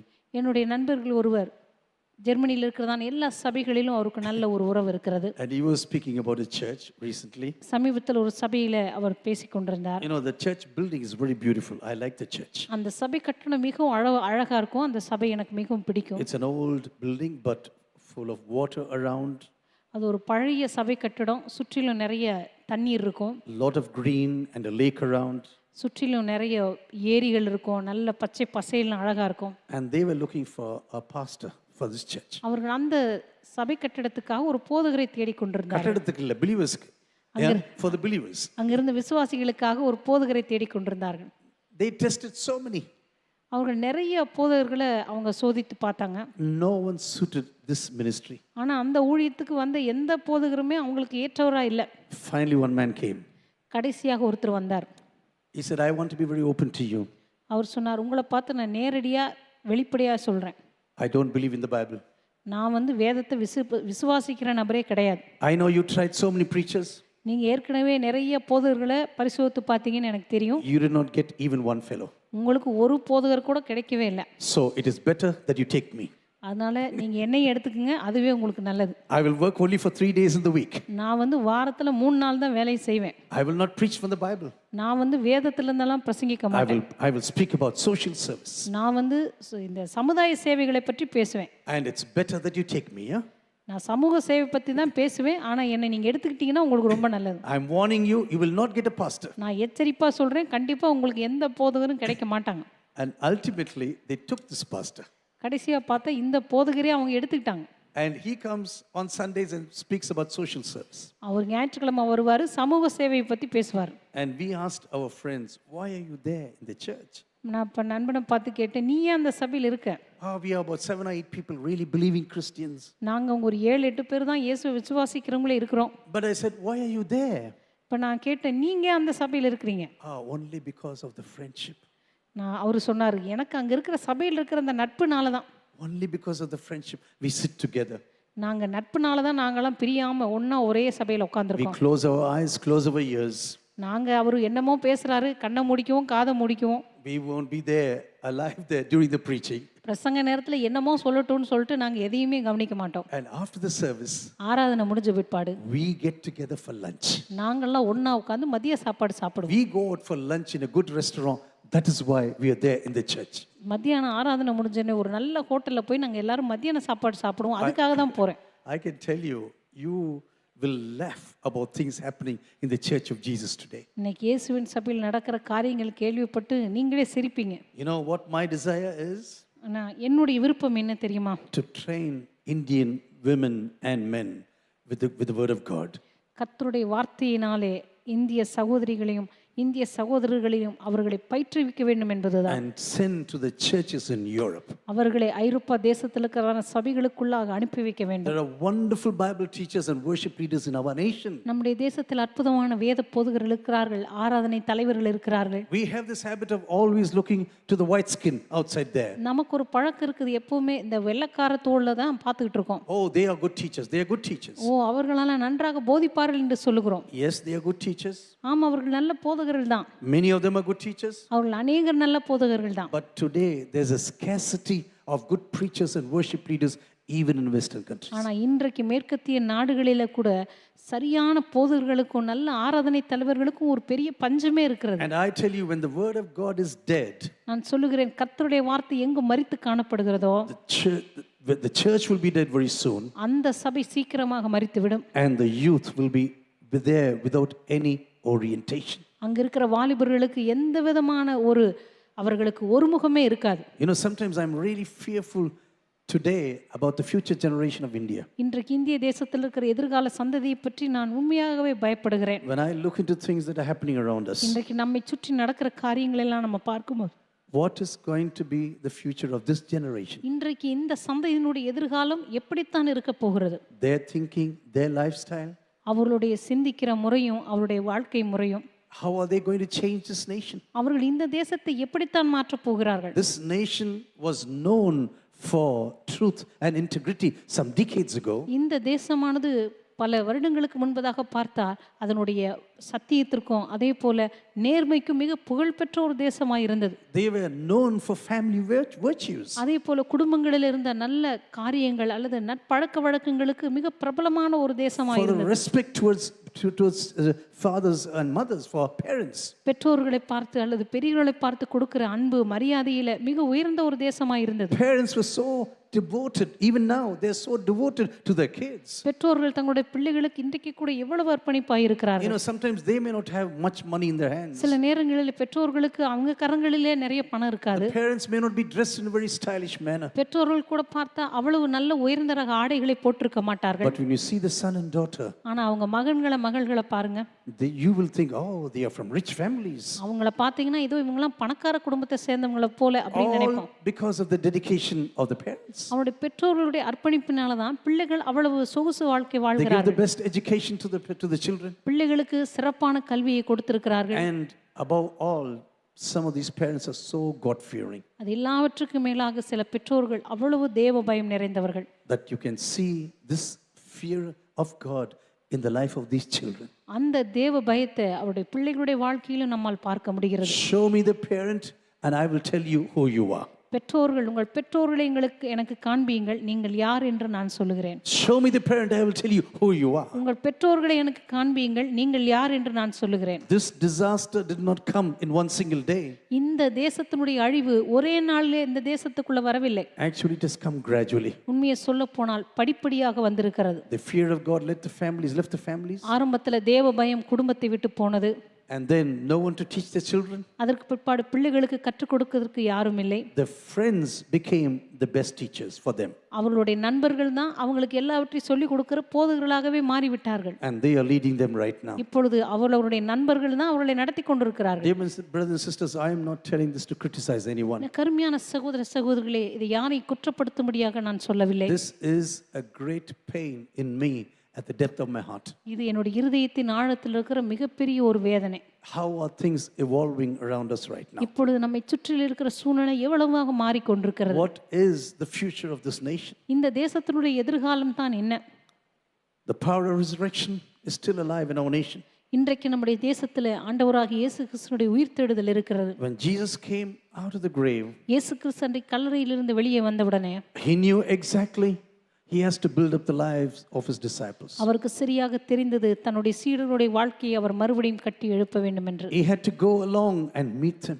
அவர்களோடு கூட நடந்து சென்று அவர்களை He சந்தித்தார். said, I want you to come to Galilee, I will meet you there. அவர் சொன்னார், உங்களுக்கு முன்பாக கலிலேயாவுக்கு போகிறேன், அங்கே என்னை காண்பீர்கள். But do you know, for about 2 weeks they did not go to Galilee. ஆனா உங்களுக்கு தெரியுமா, கிட்டத்தட்ட 2 வாரங்களுக்கு அவர்கள் கலிலேயாவுக்கு போகவே இல்லை. They were so confused. அவர்கள் முற்றிலும் குழம்பி போயிருந்தார்கள். And suddenly he comes to the closed door. திடீரென்று பார்த்தால் பூட்டப்பட்ட அறைக்குள்ளாக அவர் Peace பிரவேசிக்கிறார். with you right now. உங்களுக்கு சமாதானம் என்று I'm சொன்னார். going to blow the Holy Spirit upon you. பரிசுத்த ஆவியை உங்கள் மீது நான் ஊதுகிறேன் என்று சொன்னார். Just like the Holy Spirit was given to saints in the Old Testament in a periodic manner. பரிசுத்த ஆவியானவர் எப்படி அவ்வப்போது பரிசுத்தவான்களுடைய வாழ்க்கையிலே பழைய ஏற்பாட்டிலே வந்து இறங்கினாரோ, Until the outpouring of the Holy Spirit. பரிசுத்த ஆவியானவர் புதிய ஏற்பாட்டிலே ஊற்றப்படும் நாள் வரைக்கும் I am giving you the power of the Holy Spirit. அந்த பரிசுத்த ஆவியானவர் இப்பொழுது நான் உங்களுக்கு கொடுக்கிறேன். I want you to be sure about my resurrection. என்னுடைய உயிர்த்தெழுதலை பற்றி நீங்கள் நிச்சயமாய் இருக்க வேண்டும் என்று சொன்னார். If you have doubts, come and check my palms, my உங்களுக்கு hands. சந்தேகம் இருக்குமானால் இதோ என்னுடைய காயப்பட்ட கரங்களையும் என்னுடைய விலாவையும் பாருங்கள். Put your finger into my sides. என்னுடைய விலாவிலே உங்களுடைய விரல்களை போட்டு பாருங்கள். If this is your problem, come. Now I want to prove that I'm still alive. உங்களுக்கு சந்தேகம் இருக்குமானால், நான் உயிரோடு இருக்கிறேனா என்று உங்களுக்கு கேள்வி இருக்குமானால் வந்து என்னை சோதித்து It was பாருங்கள். a great priority for Jesus to convince his followers that he's still alive. தன்னை பின்பற்றுகிறவர்கள் தன்னுடைய உயிர்த்தெழுதலை பற்றி நிச்சயித்திருக்க வேண்டும் என்பதை பற்றி இயேசு கிறிஸ்து மிகவும் உறுதியாயிருந்தார். And then about again for weeks together teachings for this group. அதற்கு பிற்பாடு மறுபடியுமாக இதே குழுவுக்கு அந்த தேவ சத்தியங்களை எடுத்து சொல்ல ஆரம்பித்தார். Everything a crash course for every one of them right now. அவர்கள் எல்லாருக்கும் சொல்லப்பட்ட சத்தியங்கள் மறுபடியுமாக திரும்ப சொல்லப்பட்டது. They have to be rebuilt once again. அவர்கள் மறுபடியுமாக திரும்ப கட்டப்பட வேண்டியதாயிருந்தது. You don't believe that I am a physical body? நான் சரீரத்திலே ஜீவிக்கிறேன் என்று உங்களால் நம்ப முடியவில்லையா? Hey, give me some fish, I will eat before you. நீங்கள் எனக்கு கொஞ்சம் மீனை தாருங்கள், உங்களுக்கு முன்பாக சாப்பிடுகிறேன். I will prove that I am a resurrected body. நான் உயிர்த்தெழுந்த சரீரத்தில் இருக்கிறேன் என்று உங்களுக்கு நான் நிரூபிக்கிறேன். And I will teach you everything once again. மறுபடியுமாக உங்களுக்கு எல்லாவற்றையும் போதித்து காண்பிக்கிறேன். And then I will empower you with the power of the Holy Spirit. அதுக்கப்புறம் பரிசுத்த ஆவியானுடைய வல்லமையினாலே உங்களை மறுபடியும் பலப்படுத்துவேன். Without being convinced about the resurrection of Jesus. கர்த்தராகிய இயேசு கிறிஸ்துவின் உயிர்த்தெழுதலை பற்றி நீங்கள் முழு நிச்சயமாய் இராவிட்டால், and without coming back to the word of God, மறுபடியுமாக தேவனுடைய வார்த்தைக்கு நீங்கள் திரும்பி வராவிட்டால், taking the word of God seriously, கர்த்தருடைய வார்த்தையை நீங்கள் தீவிரமாக முழு and நம்பிக்கையுடன் without being எடுத்துக்கொள்ளாவிட்டால், empowered with the power of the Holy Spirit, பரிசுத்த ஆவியினுடைய வல்லமையினால் நீங்கள் மறுபடியும் பலப்படுத்தப்படாவிட்டால், you and I can be useless in the kingdom of Jesus. நீங்களும் நானும் தேவனுடைய ராஜ்யத்திலே பிரயோஜனமற்றவர்களாய் போய் We விடுவோம். need the power of the Holy Spirit. நமக்கு பரிசுத்த ஆவியானுடைய வல்லமை அவசியம். We need the conviction that Jesus is alive. இயேசு கிறிஸ்து இன்றைக்கும் ஜீவிக்கிறார் என்கிறதான அந்த முழு நிச்சயம் நமக்கு தேவை. Even today he is changing lives, he is changing nations. இன்றைக்கும் அவர் தேசங்களை மாற்றிக் கொண்டிருக்கிறார், வாழ்க்கைகளை மாற்றிக் கொண்டிருக்கிறார். He is bringing millions into his kingdom. இன்றைக்கும் ஆயிரக்கணக்கான லட்சக்கணக்கான மக்களை தம்முடைய ராஜ்யத்துக்குள்ளே அவர் கொண்டு வந்து Some weeks கொண்டிருக்கிறார். ago I told you, if you would count all the wonders that are happening in the nations today, சில வாரங்களுக்கு முன்பாக உங்களுக்கு நான் சொன்னேன், இன்றைக்கு உலகமெங்கிலும் நடைபெறுகிறதான எல்லா அற்புதங்களையும் அடையாளங்களையும் நீங்கள் எண்ணி பார்த்தால், all the signs and wonders, இன்றைக்கு நடக்கிறதான எல்லா அற்புதங்களையும் all the அடையாளங்கள், hundreds and thousands of people who are being saved, அல்லது ரட்சிக்கப்படுகிறதான நூற்றுக்கணக்கான ஆயிரக்கணக்கான நபர்களுடைய வாழ்க்கையை நீங்கள் பார்க்கும்போது, even people who are prepared to lay down their lives for the gospel, இன்றைக்கு சுவிசேஷத்திற்காக தங்களுடைய ஜீவனையும் ஒப்புக் கொடுக்க துணிகிறதான ஜனங்களுடைய வாழ்க்கைகள், if you're not convinced about the resurrection of Jesus, கர்த்தராகிய இயேசு கிறிஸ்துவின் உயிர்த்தெழுதலை பற்றி உங்களுக்கு நிச்சயம் இராவிட்டால், you will never say, I am going to Jerusalem, I am going to Rome now. நீங்கள் ஒருபோதும் எருசலேமுக்கு போகிறேன் அல்லது ரோமுக்கு போகிறேன் என்று சொல்ல மாட்டீர்கள். You know, when you look into the story of Apostle Paul, அப்போஸ்தலனாகிய பவுலுடைய வாழ்க்கையை பார்க்கும்போது, the prophet Agabus is very clear. அன்றைக்கு அகபு தீர்க்கதரிசி மிக தெளிவாக பவுலினிடத்தில் சொல்கிறார், Don't do this right now. எருசலேமுக்கு நீ போக வேண்டாம் என்று சொல்லுகிறார். You will be tied together நீ அங்கே கட்டப்படுவாய், and you'll be taken captive. அங்கே நீ சிறை பிடிக்கப்படுவாய், You are going to have a lot of trouble in your life. அங்கே அநேக உபத்திரவங்களை நீ சந்திக்க நேரிடும். But you know, Paul said, no, please don't cry, let me go. ஆனா அப்போஸ்தலனாகிய பவுல் சொல்லுகிறார், அழுது என் இருதயத்தை உடைய பண்ணாதீர்கள், நான் போக வேண்டும். Yes, the prophecy is right, உங்களுடைய தீர்க்கதரிசனம் உண்மைதான், but I know doing the purposes of God is much more greater. ஆனால் தேவனுடைய நோக்கங்கள் என் வேதனையை காட்டிலும் மேலானவைகள். I have to complete the purposes of God in my life. நான் என்னுடைய வாழ்க்கையில தேவனுடைய முழு ஆலோசனையும் நிறைவேற்றியாக வேண்டும். I know the pain I'm going to go through. என்னுடைய வாழ்க்கையில நான் கடந்து செல்ல வேண்டிய உபத்திரவங்களை நான் அறிந்திருக்கிறேன். I will be living in a small cell. நான் ஒரு சின்ன ஒரு சிறைச்சாலையில I'll be அடைக்கப்படுவேன். put into house arrest. நான் ஒரு வீட்டுச் சிறையில அடைக்கப்படுவேன். I'll be taken captive.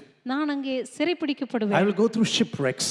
நான் சில கப்பற்சேதங்களிலே கூட I'll காணப்படுவேன். be bitten through by a serpent. நான் பாம்புகளினாலே கடிக்கப்படுவேன். But you know, my aim is that the gospel goes to the palace in Rome. ஆனா என்னுடைய நோக்கமெல்லாம் எப்படியாவது இந்த ரோம பட்டணத்திற்கு சுவிசேஷம் கடந்து செல்ல வேண்டும் என்பதுதான். He was living practically for the calling of God in his life. தேவனுடைய அந்த அழைப்பிற்காகவே, அந்த சுவிசேஷத்தின் அழைப்புக்காகவே அவர் வாழ்ந்து You know, so கொண்டிருந்தார். many of us speak about the calling of God upon our இன்றைக்கு lives. நம்முடைய வாழ்க்கையில தேவன் நம் வாழ்வில கொடுக்கிறதான அழைப்பை பற்றி நாம் அநேகர் பேசுகிறோம். But are you prepared to pay the price of this calling? ஆனா உங்களுடைய வாழ்க்கையில கொடுக்கப்பட்ட அழைப்பிற்கான கிரயத்தை செலுத்துவதற்கு நீங்கள் ஆயத்தமா?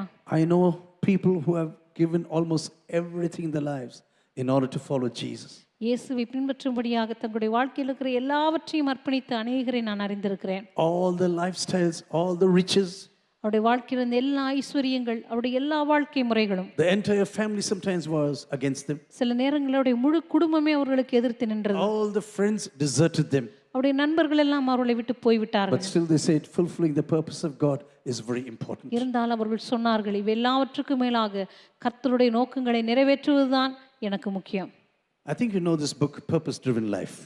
நோக்கத்தால் நடத்தப்படும் வாழ்க்கை என்கிறதான இந்த புத்தகத்தை நீங்க வாசித்திருப்பீங்கன்னு நினைக்கிறேன். It was the bestseller of New York Times, and it was sold all across the nations. New York டைம்ஸ்ல மிக அதிகமாக விற்கப்பட்ட ஒரு புத்தகம். அநேகர் அதை வாங்கி படித்தார்கள்.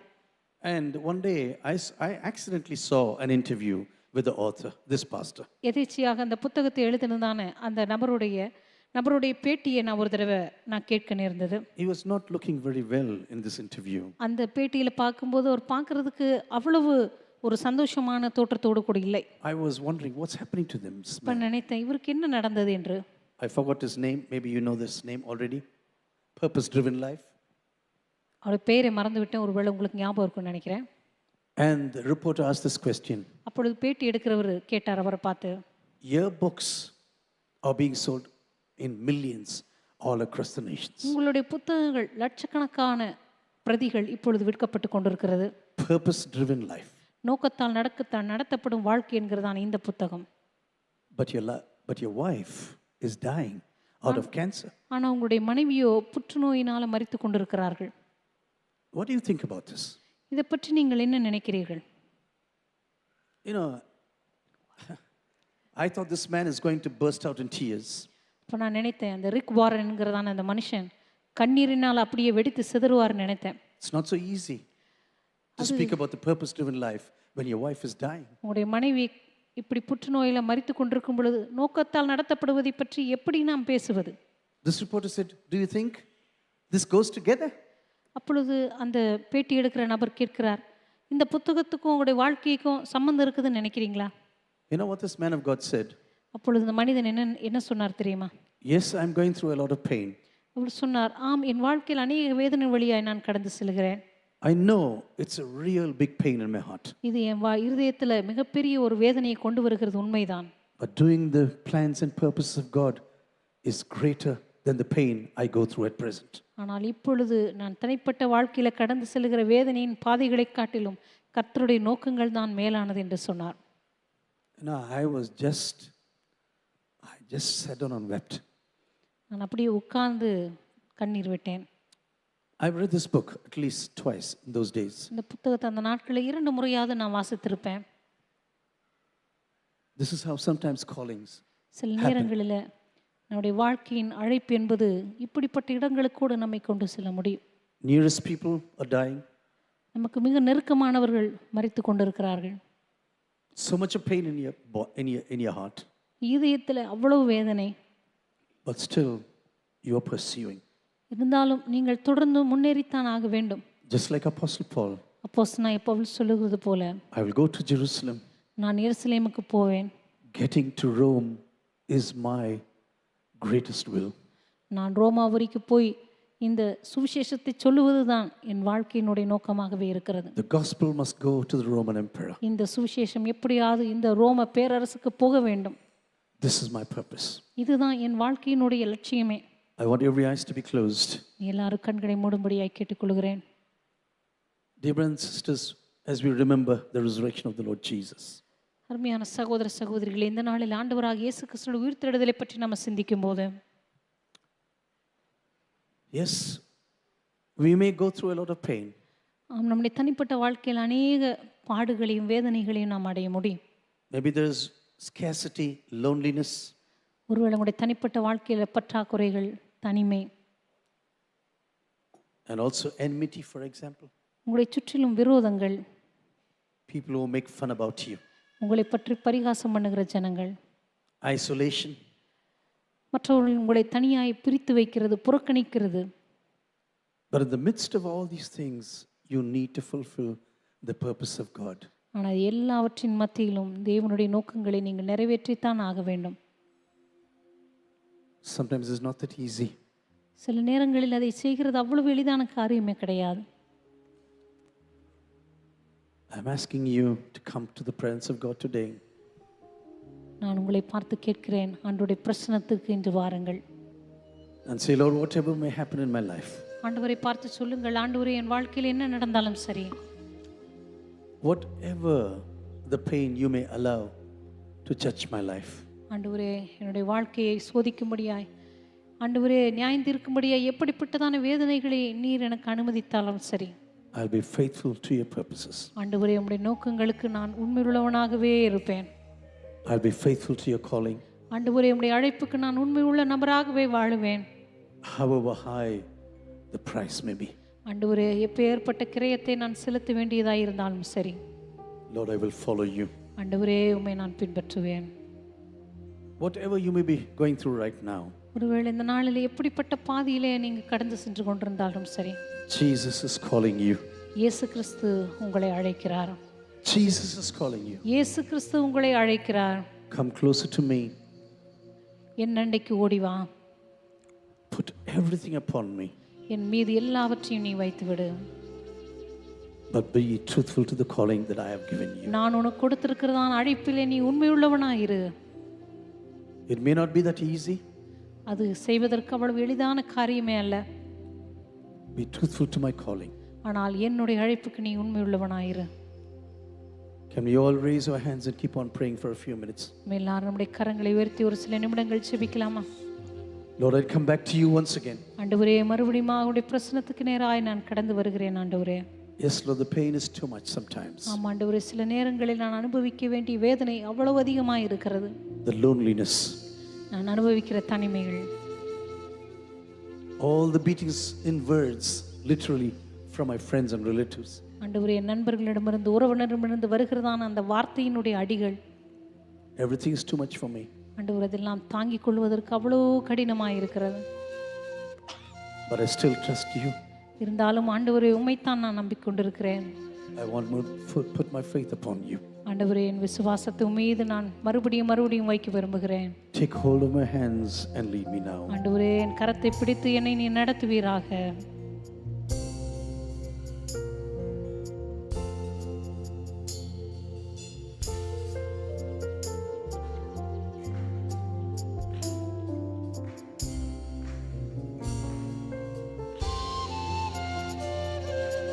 Yeah.